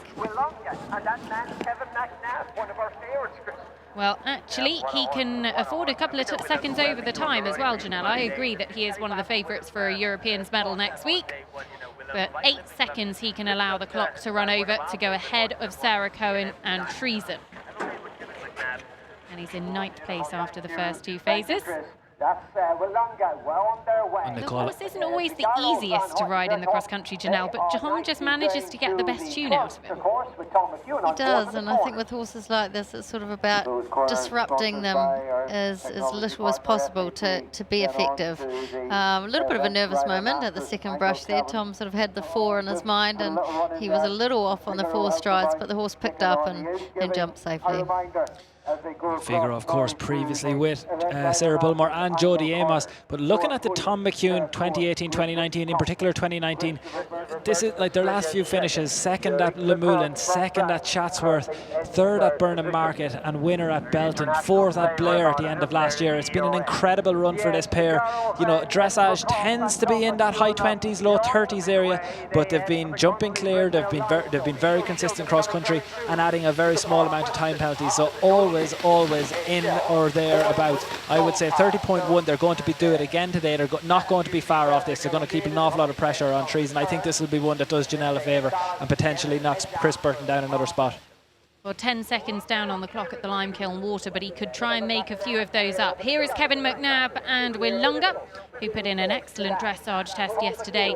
Clear round in the show jumping as well, so 28.8 into 8th at the moment. So reverse order cross country here. If you are just joining us in Millstreet, that is Chris Burton, currently enjoying his last few moments on top of the podium. Bobby Upton in second on there at the moment, as Tom McEwen has had a problem out on course. So 20 penalties at the corner when in contention for a very, very good finish. That was a real shame for Tom, and a big shock when he was chasing the clock. There is Giric Lacoste going into second on the leaderboard, and of course Sarah Cohen is coming to take over at the top spot of the podium. But there is Tom McEwen. He gets it this time, and I wouldn't be surprised to see him actually either just hack home and just take it steady. But that was a real shame for him, Janelle. He just didn't quite get the line right for the second element, the third element. that. Yeah, I just seen the replay there. It was a bit naughty from the angle up here. But it's a clever fence. I think it's probably the best fence out there. And actually, that looks to me like Tom McEwen is just coming round to represent that second time. Here he is now heading towards home, carrying those 20 penalties, and he'll just steadily hack towards home. So that means that Chris Burton is guaranteed a top 10 finish here. Well, it's also another important thing that, I mean, we're really piling it on Janelle today, but another important thing that it means is that it potentially brings Bill Levitt back up into points, and that would probably bring him into second in the series. I'll keep you posted on that. Janelle is dropping more places. I mean, I think Janelle is going to regret coming into our commentary studio for cross country, to be honest. But that was Gemma Tattersall at the start, and this is Kevin McNabb, who is heading on up the hill on that score of 28.8, and comes to the second long climb up the hill, going to the Forester's Cottage, and then it is the Fernhill Sport Horses Fort. And a beautiful shot there from Kevin. At the wide table. I think Willunga may have actually started his life in Ireland, perhaps. I think Nikki Roncaroni might have produced him. Did, I believe. Nikki Roncaroni, she's based in Kilkenny now, but we like to claim her as a Carlow person. Carlow County, very famous for horses. We have Willie Mullins, the trainer there. We've also got the great Sam Watson based in Carlow. So we're very proud of and Nikki's been over recently and in the last couple of years and doing a great job for this part of the country.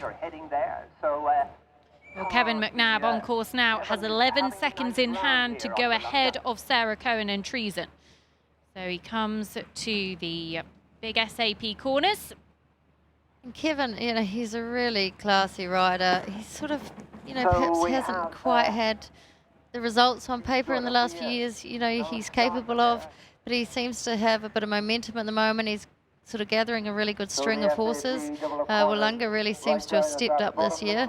So I think, he'll certainly be pushing for a good finish here and sort of confirming his spot and contention probably for the Australians for next year. Absolutely, he's got a number of horses well in touch at this level. Here is Gemma Tattersall, and quick look on the podium last time out in Jardy, finished second on that occasion, and she is on course away from the start to the Welcome to Millstreet at 1. Then it'll be the Equestro Shelter at 2.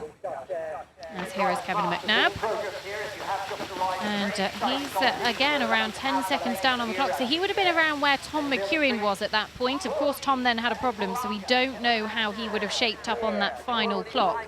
But he's well in touch, especially considering he has 11 seconds in hand to go ahead of Sarah Cohen.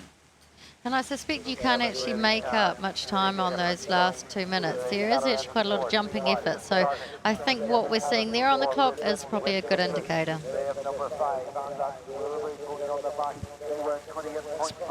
Small update, Nicole, 71% is the clear rate. That's pretty much bang on what we said it was going to be. It's the average over the last 4 years. Not much has changed in that regard. We are still seeing time penalties. Quick look, an interesting one.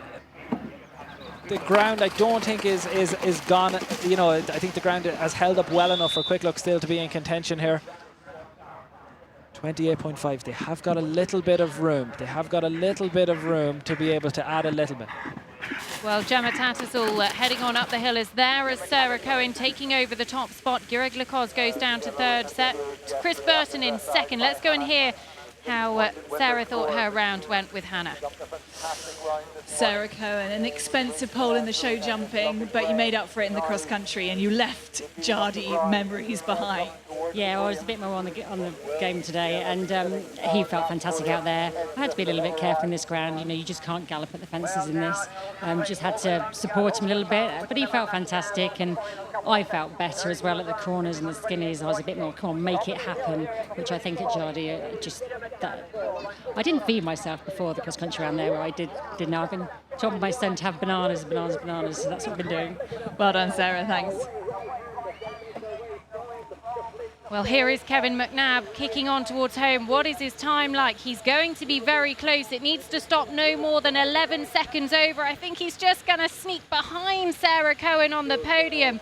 And Willunga, 34.8, will actually go behind Chris Burton as well, who gets another place higher inside that top 10. But a brilliant round from Kevin McNabb and Willunga, and he'll be making his way across to the podium. Gemma Tattersall, quick look. So do we think we're going to see anyone else inside the time today? We make a prediction, Janelle. Derm, you love a prediction from those last few combinations to come forward? I think, well, I mean, Carlos Parra, Sam Watson coming very soon. Calcourt Landline and Imperial Sky, I don't think so. Emily King, Brookley, I don't think so. Lucy Jackson and Sarah Ennis at the top of the order, I think, are two who will run this very close. Superstition, we've seen a great round at Chatsworth, a place where the time is very difficult, and they climbed that day. Superstition will be one to watch, and Horseware Stellar Rebound, not out since WEG. Will that play a role? I think I'm going to say Horseware Stellar Rebound has Millstreet formed second here previously. I think Sarah Ennis is going to do it for the host country. Here is Gemma Tattersall and Quick Look going to the SAP corners. Quick Look just looking pretty strong there. Gemma having a bit of a discussion with her. And through those corners, just lives a bit dangerously at the second of them though, Janelle. She is, and she actually took the flag at the previous corner as well, so she's having a little bit of a tussle with Quick Look today, and we'll just want to perhaps tidy that up, particularly before the coffin coming home. Well, she heads down to the lime kiln water, and she is going to be just a few seconds down on the time, but not too out of contention. I mean, that's the big one to remember, Nicole. We don't need to see them inside the time. They have got that little bit of leeway, and the riders that we're going to be looking at, I mentioned it before, they're not, I mean, obviously this girl has won an Event Rider Master Series, but the ones that come after, they haven't all been at the top of the Event Rider Master Series for that long, but they're all top riders who will be judging the pace as they go around. They don't have to make the time, but they have to be close to it. I would actually say Gemma has 12 seconds in hand to go ahead of Sarah Cohen, and she is going to be hard pushed because she was around 25 seconds slower than Chris Burton at that point. Well, he was about 10 seconds inside the time. He was, but I still think she will be. Well, we'll agree to disagree. I think she's going to be tight on the time. She's a little bit slower than Kevin was at that point. Yeah, okay. And I think this mare is not one that will be making time coming home. Well, here is Alex Bragg and Zagreb, owned by Flip and Sally Ellicott, and the Jardy 2018 winners. Alex, who put in that brilliant clear round in the show jumping. He was really quite disappointed with his dressage yesterday. It's been a tough old week for Team Bragg, but they've come out fighting, and actually you know that there's a big win there coming very soon. Well, Alex Bragg in the last 12 months as a rider, 34 international rounds, and 18 of them, 56%, 18 of them for this rider inside the time. That's more than any other horse in the field. Then when I look at it from the horses in the last 12 months, you get to Zagreb, and again, the horse that has made the most, he's four times inside the time from 8 runs in the last 12 months. Zagreb, the top horse in terms of making the time in the last 12 months. Alex Bragg, the top rider. Well, here is Gemma Tattersall coming to the water, and that's the last of those 3 waters. And news just coming through, actually, that Gemma Tattersall is going to have a flag review again. So we're back into live pictures with her. She had 12 seconds in hand, but she is going to use all of them. So she's not going to go to be able to the top of the leaderboard, and she has a questionable 15 penalties as well. Gemma Tattersall kicking on towards home, a few time penalties to add. She's going to go into around 6th place on the live leaderboard, and she will, of course, we will update you with that flag question as well. But Sarah Cohen creeps ever closer to another podium finish. We had a very similar situation to this at Wiesbaden. Sarah Cohen inside the time with Treason, and also Chris Burton, that day he was on Lowtown Chloe. Both of them had to make a climb, and we're seeing the exact same thing here. The speed cross country is still a major element at this level of the sport. At 4 stars short on these tracks, when we're seeing high jumping clear rates, as we did at Wiesbaden as well, it becomes very, very important. We're seeing those pictures now of the flag. Another element that we've seen, here we are, Janelle.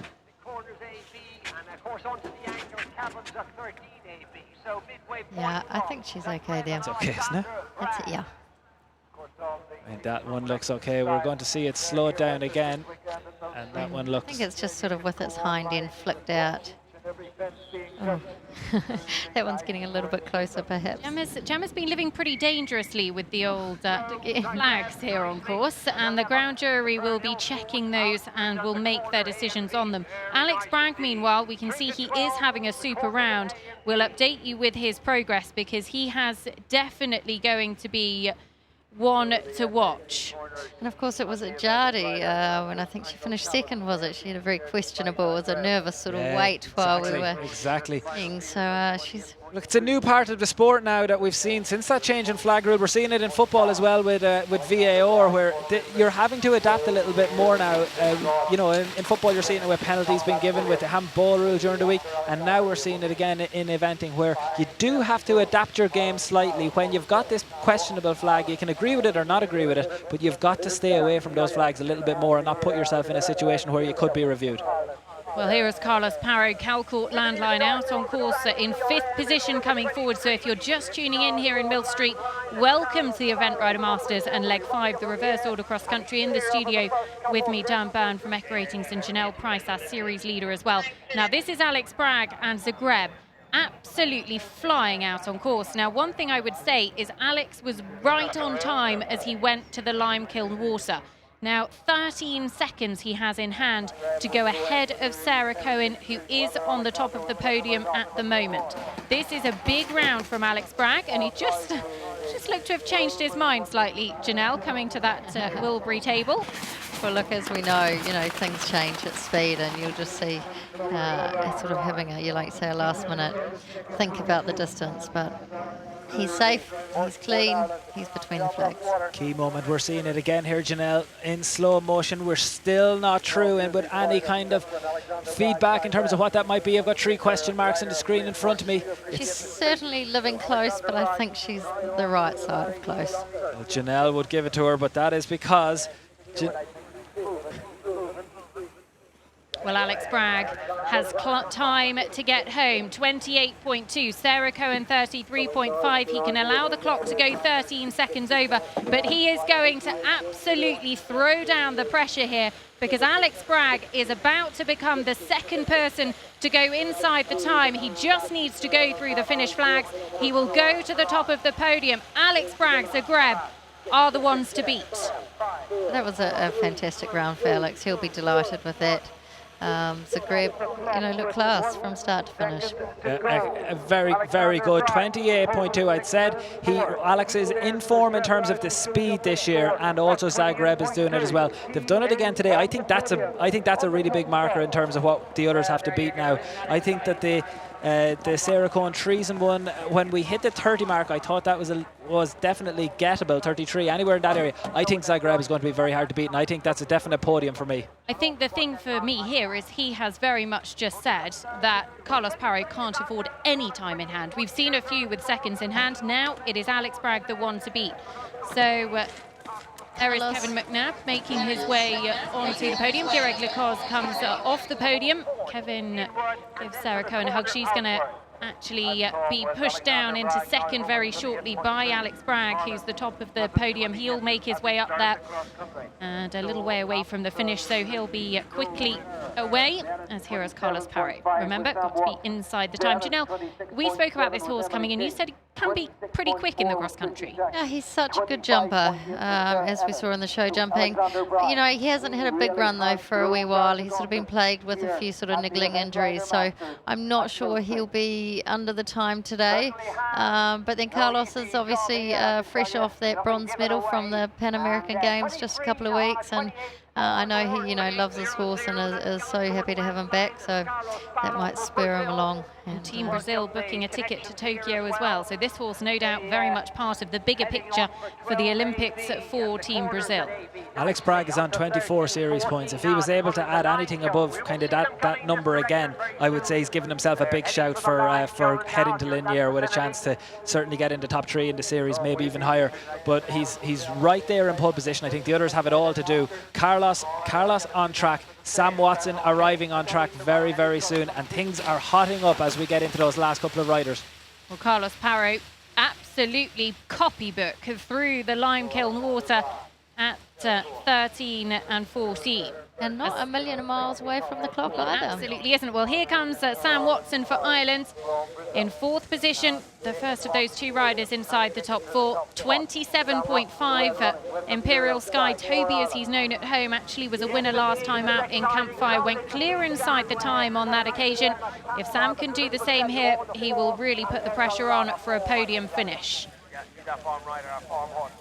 He comes to the first of the waters, the Warsport Island Shamrock Water. I think for me, Nicole, the time is going to be the one to watch with Imperial Sky. We'll come back to him in a moment. Back to Carlos Parro, Calcourt Landline. Well, this time is looking pretty good as he comes to the water.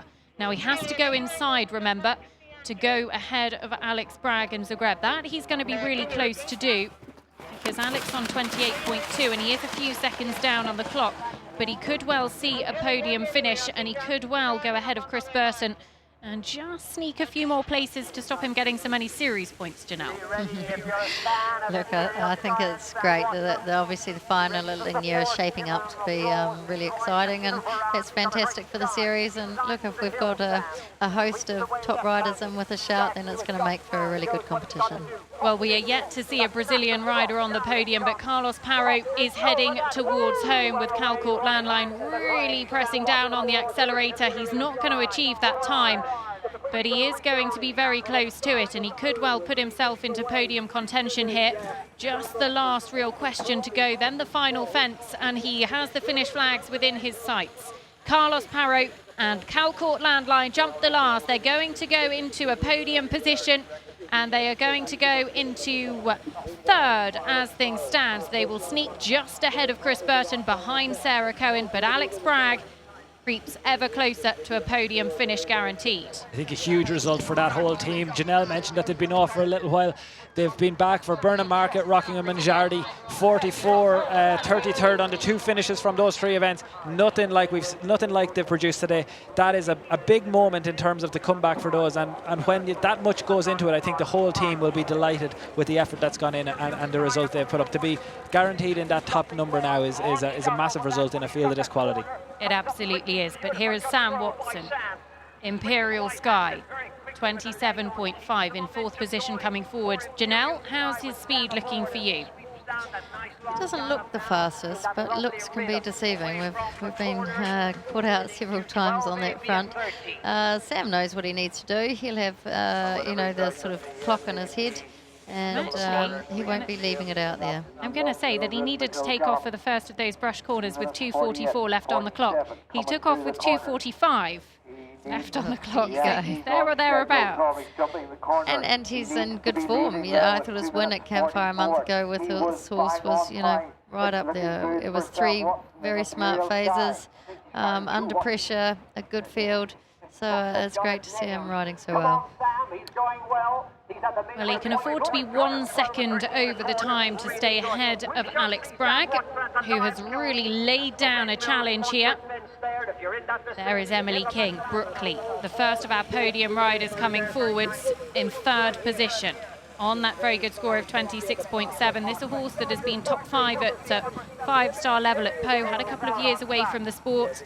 Back end of last year, stepping up this year with a 3rd place at Bramham, but doesn't run that quickly very often, and saw a flyer at the 2nd.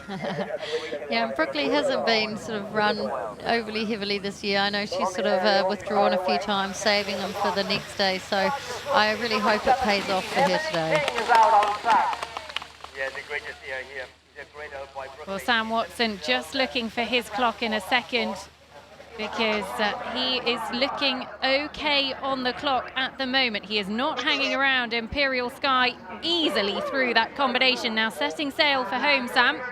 He is very much in contention here. Remember, he can only be 1 second over the time to go ahead of Alex Bragg and Zagreb. 28.2, the current leader at the moment. It's going to be very close. I think the key now.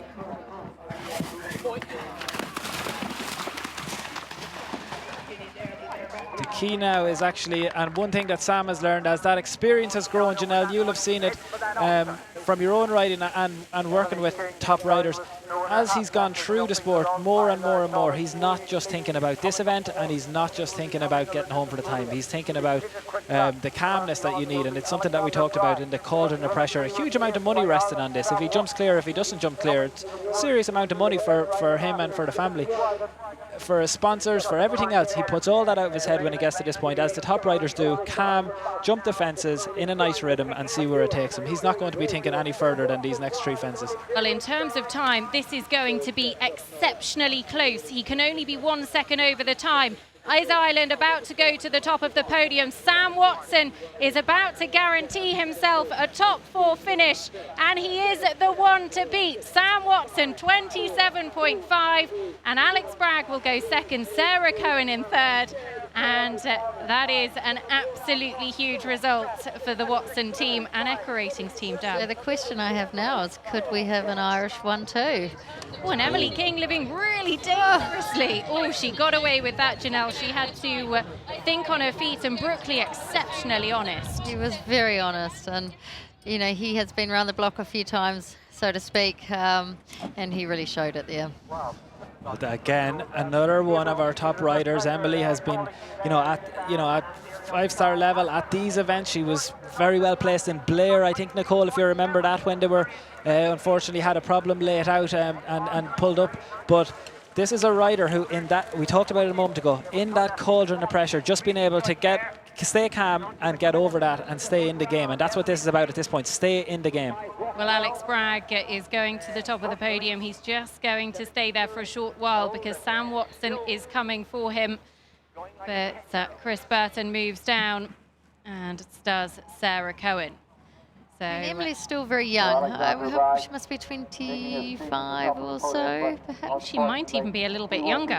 Double check. She is very young, and you know, she's a beautiful rider on the flat. You know, I've often admired. She looks so elegant on a horse.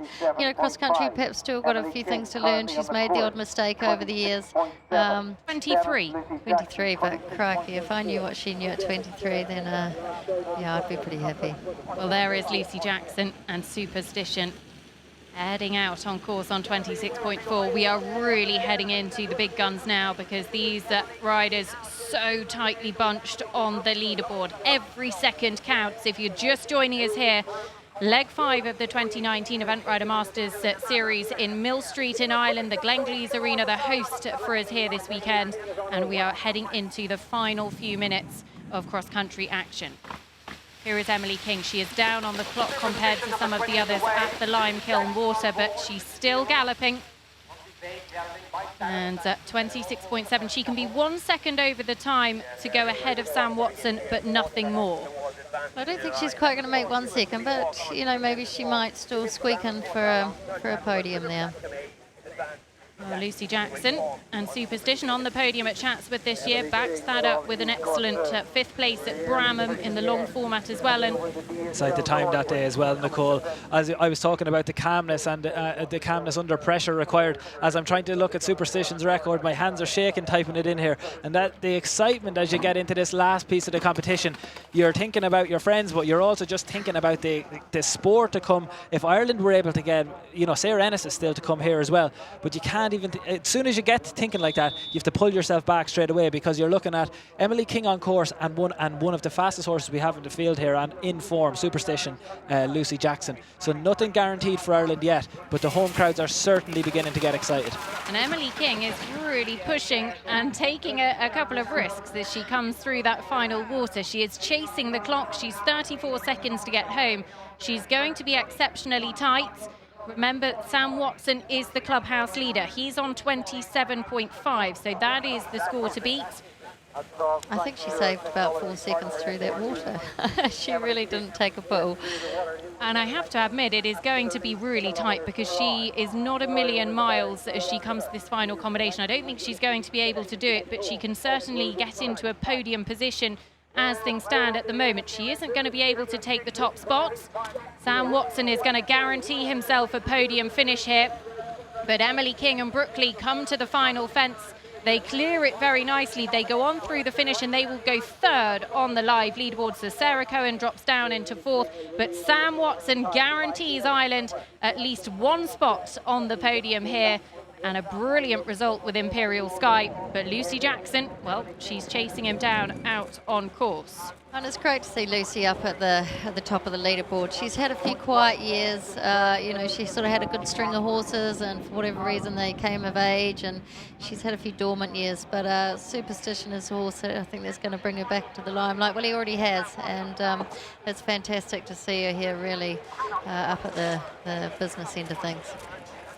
And very much still improving. Just a 10-year-old, and you know we've seen the speed at Bramham inside the time there. We saw the speed at Chatsworth, 8.4 time penalties, but at Chatsworth that is equivalent to much less on a track like this. What I would say is this weekend what they will take home is the big improvement in the first phase. They're in there at 26, and now at the business end of a competition, every single chance, I would say, of getting right up onto the podium and possibly even taking over the podium with what we've seen from Superstition. But it's all going to be about rhythm and calmness from here, Janelle. Absolutely, and from a purely selfish point of view, I'm delighted to have her back New Zealand. From our team point of view, we're a little bit lean on numbers at the moment, with obviously Toddy stepping down and Blythe back in New Zealand, so it would be fantastic for us to have her back up there. You mentioned a crucial point, because we're in the year before Tokyo when all of these horses coming through, they all have that, no one talks about it, but it is everybody is trying to catch the eye, and performances like this are exactly what you need. Absolutely. Well, Lucy is looking pretty good on the clock. She was bang on where Sam was up at the big brush corners, and she is well up on time as she comes to this water as well. So Lucy Jackson and Superstition, so far so good, and very classy through there, kicks away quickly. This is a horse that actually I think really suits this kind of ground, Janelle, because it makes it look very easy. Yeah, he's very nonchalant about things, isn't he? Whether it's sort of the question or the ground. I think he suits Lucy's way of riding, and they really look like a good partnership. Well, Lucy just coming to the big Eventing Island Park question, but there is Sam Watson. He's guaranteed himself a podium finish here. He's going to have to push Alex Bragg down into second. Sarah Cohen goes third at the moment, but of course Emily King is coming for them as well. Let's go and hear what Sam has to say on a brilliant performance in his first ever Event Rider Masters podium. Sam Watson, you're at the top of the podium for the moment here on home soil. How does it feel? Yeah, it's good. It's good. To be honest, Sarah helped us win that medal last year, so if Sarah comes and knocks me off, I don't mind, but it's great to be here. Guaranteed a podium. Well done, Sam. Well, Lucy Jackson is absolutely flying through that final water. Superstition is pricked as they come to the last real question. She can kick down. I think she's got this time in the bag if she jumps clear. Janelle, would you agree? Oh, it's going to be close. She could be a couple of seconds. How many does she have in hand? Two. I hope she's not 3. I really hope. She would guarantee herself still a podium finish, even if she slots in behind Sam Watson on the podium. But I think she's still just about going to be able to do it. Just coming to the last, Lucy Jackson and Superstition. They were on the podium at Chatsworth, the in leg 1, and they look like they could be about to go to the top of the podium. Just watching that clock, it can't go more than 2 seconds over. And it goes 2 seconds over. Lucy Jackson will be second at worst. Sam Watson goes second, Alex Bragg goes third. What a performance from the New Zealander. And that's what you call going to the wire. And this is the only lady who can push her off the top spot. It is the home nation, Sarah Ennis. one of the most experienced horses in the field, has been 5th individually at the World Games, has been 7th individually at the European Championships. It is Horseware Stellar Rebound. A little bit short of match practice, perhaps, Janelle. First run since those World Games. Is that going to play a part? Short of match practice, but not of experience. Neither the jockey or the horse. I don't think there's any disadvantage. She comes here prepared. And Sarah's a winner. You know, she won't be giving up this opportunity easily. Well, when she went to Chatsworth, Nicole, 2018, this horse, Rocket, as he's not at home, he'd been off for the previous 9 months before that, and still he was on the podium, I think, just behind Piggy that day. Quick look back in 2017, and Nereo, Andrew Nicholson, of course, Barbary 2016, they were both winners in the Event Rider Master Series after more than 8 or 9 months off as well. So Sarah Ennis, I should say, here with Horseware Stellar Rebound, hugely experienced in terms of management of this horse as well as just on the field. So all to play for. Well, she can be 3 seconds over the time to go ahead of Lucy Jackson. Can't afford anything more than that. Look at that 1 second between Lucy and Sam. Thousands and thousands of euro in that 1 second. Unbelievable ride from Lucy Jackson. Absolutely foot perfect and inside the time. Great rhythm, great style, and gets there. 27.2, 27.5 for Sam. Sarah Ennis on course. Irish win. Is it possible? 25.8 at the moment. It's in our hands. And she is good on time as she comes to the lime kiln water. Adding a stride there, which we haven't seen today. And fairly on the clock, but it is going to be tight. And, you know, it's easy to look at the live podium and say there's only 3 seconds that separate it, but, you know, Sarah did have 0.8 in the show jumping, you know, 2 seconds. Could that be influential?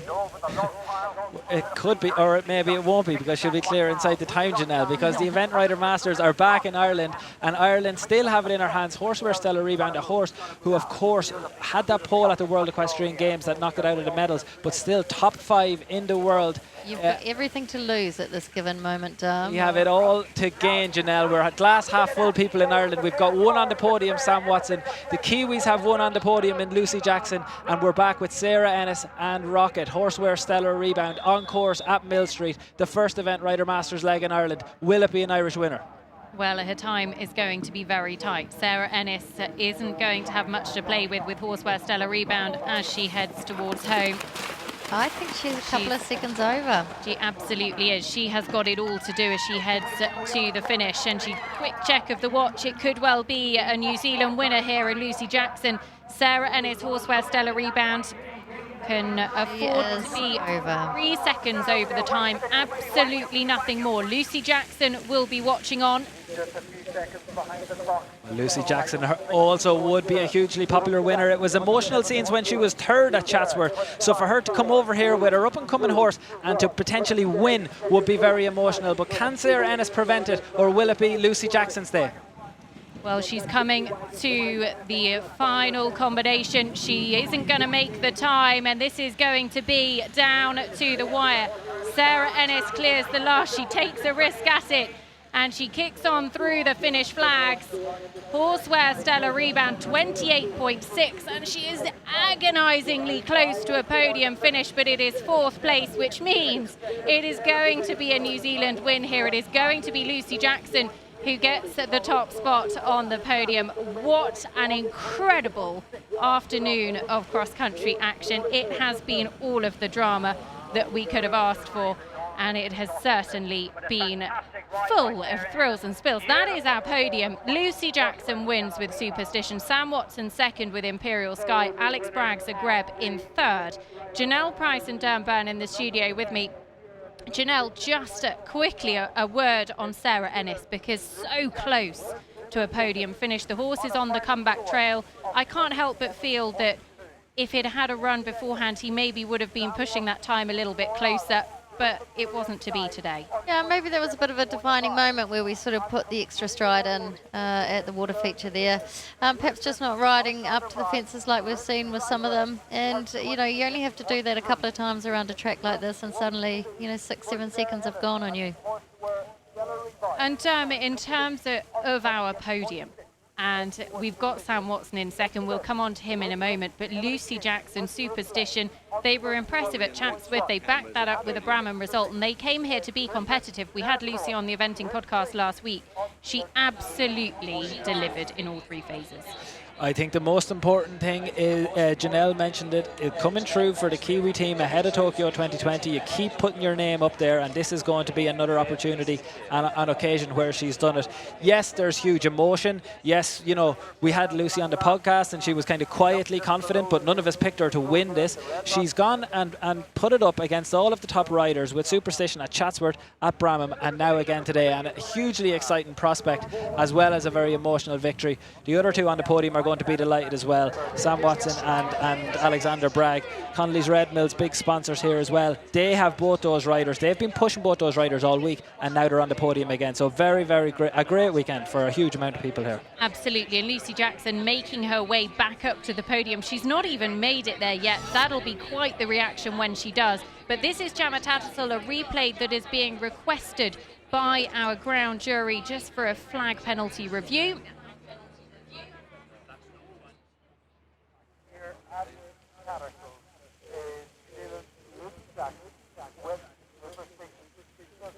Before the next cross-country starts, make your way up to the top of the hill, maybe a fruit to be had, and you will see the presentation at the podium of the 2019. Well, that is the crowds down at the podium. The Gemma Tattersall flag review will be reviewed by our ground jury. It is brilliant to have this level of technology, Janelle, to be able to back up questions, isn't it? Absolutely, and you know, I think the Event Rider Masters is solely responsible for bringing a more modern take on the sport. It's a whole lot of data that we haven't perhaps seen in the last few years. You're a big fan of Janelle. Ratings, of course, with all the statistics we now have. Some I'm more keen on than others, but it certainly adds a whole nother twist to the sport, and it's got to be a good thing moving forward. I think we're seeing it in so many sports, Janelle, and I think as humans we're a little bit resistant to change when we begin to see, you know, I mentioned football earlier and VAR. It's one of the big conversations right now. Why do we need to change the sport that we love so much? But the sports are constantly evolving, and there is opportunities as long as you don't, and it is a very fine line in terms of adapting away or changing anything which we feel hinders the sport, but also being open to the technology and to changes which can help us improve. But I think we really are seeing the essence of the sport coming forth. You know, today the cross country, it's been safe. It's been a lot of clear rounds, but like I say, the time has been so influential that we've really seen that leaderboard shaken up. For Burton to climb from 16th to eventual 8th. I mean, it's an impressive climb. So, you know, cross country is still at the 4, whilst the standard is just ever increasing in the other 2 phases. It certainly is. The other thing I would mention, Nicole, while we have a moment, 73 points. Joint leaders in the series. We're going to have to come back to that in a moment. But no, damn, don't tease us. Don't tease us. I'll come back to it if we have time in a moment. But just to let you know, Bill Levitt and Chris are actually joint top of the series leaderboard at the moment. I would say 73 points. Janelle, they're only 6 points ahead of you. Yeah, it's not a bad result in terms of that, because Janelle will go to Linier to be able to catch them. I think Chris is likely to be actually placed ahead of him because he'll have a lower sum of positions, which I think is how the rules work. So Chris will be slightly ahead of Bill on the leaderboard based on the sum of his positions. But at the moment, 73 points, and Janelle Price will head there on 67 points. And sorry, just out of interest, how many? I know Bill has 4 counting scores. Does Berto as well? I think Bill is probably the only rider who's able to actually have a drop score. So, so in a way, his is a slightly false impression. His is only 2 points, though. It'd make very little difference. Very little difference. Well, that is the podium as things stand at the moment. But of course, Lucy Jackson still on her way back from the finish. We've got a couple of other changes to make as well. Emily King is going to go onto the podium for now. She's going to finish it in eventual 5th place. And of course, Sam Watson, who had that brilliant result, he will be in eventual 2nd. But Emily can enjoy her few moments on the podium. I've absolutely no doubt that when Lucy Jackson arrives, she will be taking great pleasure in pushing those boys down into 2nd and 3rd, respectively. but it has been an exceptional afternoon of cross-country this afternoon. Janelle, just a word on the course as a whole, because there was a lot of talk, you know, at the beginning of the week, the ground was really quite questionable as to whether we could even run. The weather came through for us in the end. The team here in Millstreet did a brilliant job. Mike Etherington-Smith basically built an entirely new track. They've done a brilliant job, haven't they? Absolutely, certainly walking the course on Wednesday, it was very soft. You know, I had my doubts. You know, perhaps it was a little bit straightforward in terms of technicality, but I think, you know, like you say, given the circumstances and the conditions, a super result. Well, I think we'll come to Echo ratings in a moment for the clear cross-country rate on the cross-country, but let's take a look at those provisional results. I know there is still a question over Gemma Tattersall's 15 penalties, so these are provisional. The top 10 are correct. Lucy Jackson takes the win for New Zealand by the narrowest of margins with Superstition. Sam Watson in second with Imperial Sky. Alex Bragg, a brilliant result for him, climbing all the way up, and actually I think he's the only one to finish on his dressage score to take third with Zagreb. Sarah Ennis, disappointment for her, just missing out on a podium finish, and good series points for Sarah Cohen, and in particular Chris Burton and Graf Liberty, who finish on 34.2. Well, don't forget that these are provisional, so Gemma Tattersall and Quick Look have got that questionable 15 penalties on the cross-country at the moment, but as they stand, they haven't been awarded yet. Bobby Upton, Cannavaro, a good top 12 finish for them, and Bill Levitt, important series points. And a little bit further on down the order, huge disappointment for Flora Harris and Sam Griffiths, and disappointing for us not to see our leaders after the first two phases, Oliver Town and Ballamore class, withdrawing before the cross-country, so they did not come forward to the cross-country course, and therefore the win has gone to Lucy Jackson and Superstition. Now, we've talked about Lucy's win. Just a word on Sam Watson. You work with him every day. He's had a couple of Event Rider Masters disappointments here, but a second podium finish, just quickly, he'll be delighted. Absolutely. Delighted for him, delighted for the whole team. It's a very big family effort that goes into all of these, and you know, early mornings, long time on the road, driving overnight very often, not just in Ireland, we're lucky it's here this weekend, but all across Europe. So for himself, Sparks, and the wider team at home, I think be the first thing that Sam would think of. It's a big team victory, or podium, I should say, in this case, but a big effort, as Janelle will know, and all of the riders will know, that goes into this, and it's very... Well, the podium is about to be confirmed. Lucy Jackson making her way down to the podium. It's a little way from the finish flags, but my goodness, such a dramatic afternoon of cross-country. Hannah, what a day. Nicole, I am absolutely exhausted. That was full on, and it was made even more amazing by the hundreds of people that have come here to cheer on our combinations as they battled it round the cross-country field. But what an incredible day and weekend of sport that we've had. And of course, we have to talk to our third place person. He's had a tough old week this week, Alex. It was a bit emotional yesterday in the dressage, but hey, here you are, a podium, third place. Congratulations. Yeah, thank you very much. I think I said too much yesterday, and I probably won't say too much now, but I'm thrilled to bits to be on the podium. You know, obviously, worthy winner in Lucy, and Sam is the token Irishman here for you guys, so well done, Sam. But no, I'm very, very happy, and yeah, smiley face today. You won in Jardy last year. Here you are on the podium again. Zagreb just keeps on giving, doesn't he? Yeah, he's like I said, I keep saying he's a good horse, and this isn't a surprise for me. You know, he just pulls it out the bag. He's very consistent, and he's always had the heart of a lion, and he just tries and tries and tries. And yeah, this is where he deserves to be. So as long as I do my job properly, then these are the results we should get. Well, you certainly did that, Alex. Congratulations, Alex Bragg, third place. But of course, probably going to get the biggest cheer of the day. On home soil, the one and only Sam Watson. Sam, amazing. It was a good day. Yeah, I'm happy because I didn't leave anything behind, you know, and the horse didn't either. He gave me everything in 3 phases. So, you know, I was beaten today. I didn't lose it. And happy. 1 second, Sam, though. I mean, you know, it's quite a lot of money, isn't it, for 1 second? Yeah, there is always more, and there's another day. But look, it's cool. It's great to be here. Home soil, Irish crowd there and everything. You know, it is great.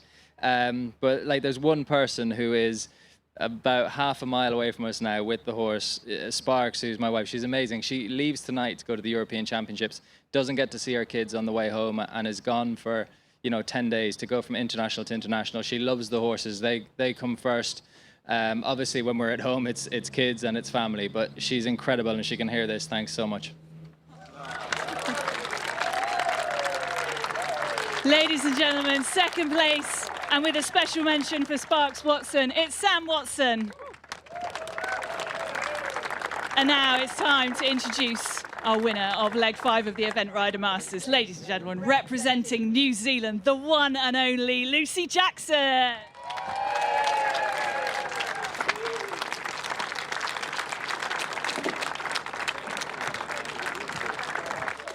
Of course, a mention for Emily King, who will go down into 4th place with Lucy taking the top spot on the podium. Lucy, we saw you in 3rd. You thought that was amazing. You're on the top spot, girl. I know, I've never been on the top spot of a podium, and I can't tell you how good it feels. It's absolutely fantastic. You and Superstition absolutely flew round that course. 1 second separated you and Sam Watson. You left it all out there, didn't you? I definitely did. It's huge pressure having a point-to-point rider as another half, and all the way around I was thinking, don't be slow, because I'm not known for my speed across the country, but the little horse is a superstar. I'm very lucky to ride him. Thank you, Greenlees. So a win here in Millstreet. What can we expect from you next, Lucy? A lot of drinking in the pub this afternoon. And I'll tell you after that. OK, ladies and gentlemen, the winner of Millstreet, Lucy Jackson. And now, ladies and gentlemen, welcome to the official prize giving for leg 5 of the Event Rider Masters 2019 here at Millstreet International Horse Trials. To present 3rd place, please welcome Thomas Duggan, Event Director of Millstreet International Horse Trials. Receiving prize money of €9,500, riding Zagreb, owned by Sally and Philip Ellicott. Representing Great Britain, ladies and gentlemen, Alex Bragg. And to present 2nd place, please welcome Noel C. Duggan, President of Millstreet International Horse Trials. Receiving prize money of €13,500, riding Imperial Sky, owned by Tom and Kathy Byrne, and Hannah Watson, who got a special mention, representing Ireland. Ladies and gentlemen, 2nd place, Sam Watson. And now please welcome Geoffrey Guy, co-owner of the Event Rider Masters, to present the winner of leg 5 of the Event Rider Masters 2019. Sounds good, doesn't it, Lucy? Prize money of €18,000. Watch out, online shopping. Riding Superstition, owned by Gillian Greenlees, representing New Zealand, Lucy Jackson. The owner of Superstition, Gillian Greenlees, also receives a 2-night stay in the Monarch Hotel in Ireland. Compliments of the Monarch Elite Event Horse Sales. Ladies and gentlemen, Lucy Jackson.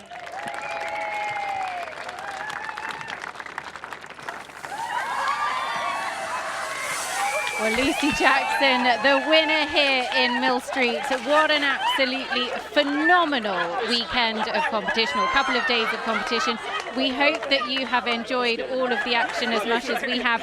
It is Lucy Jackson who takes the top spot, Sam Watson for the home side in 2nd, and Alex Bragg, ever the showman, completes the podium. But what a weekend, the penultimate leg of 2019, and all roads lead to Liniers now, and we're looking forward very much to the series finale. We hope that you will join us on the 5th and the 6th of October as the Event Rider Masters heads to France for the series finale. The series itself is still wide open, and we cannot wait to see who will be the 2019 Event Rider Masters champion. But from us here in Millstreet, thank you for watching. We'll see you in France in a few weeks' time.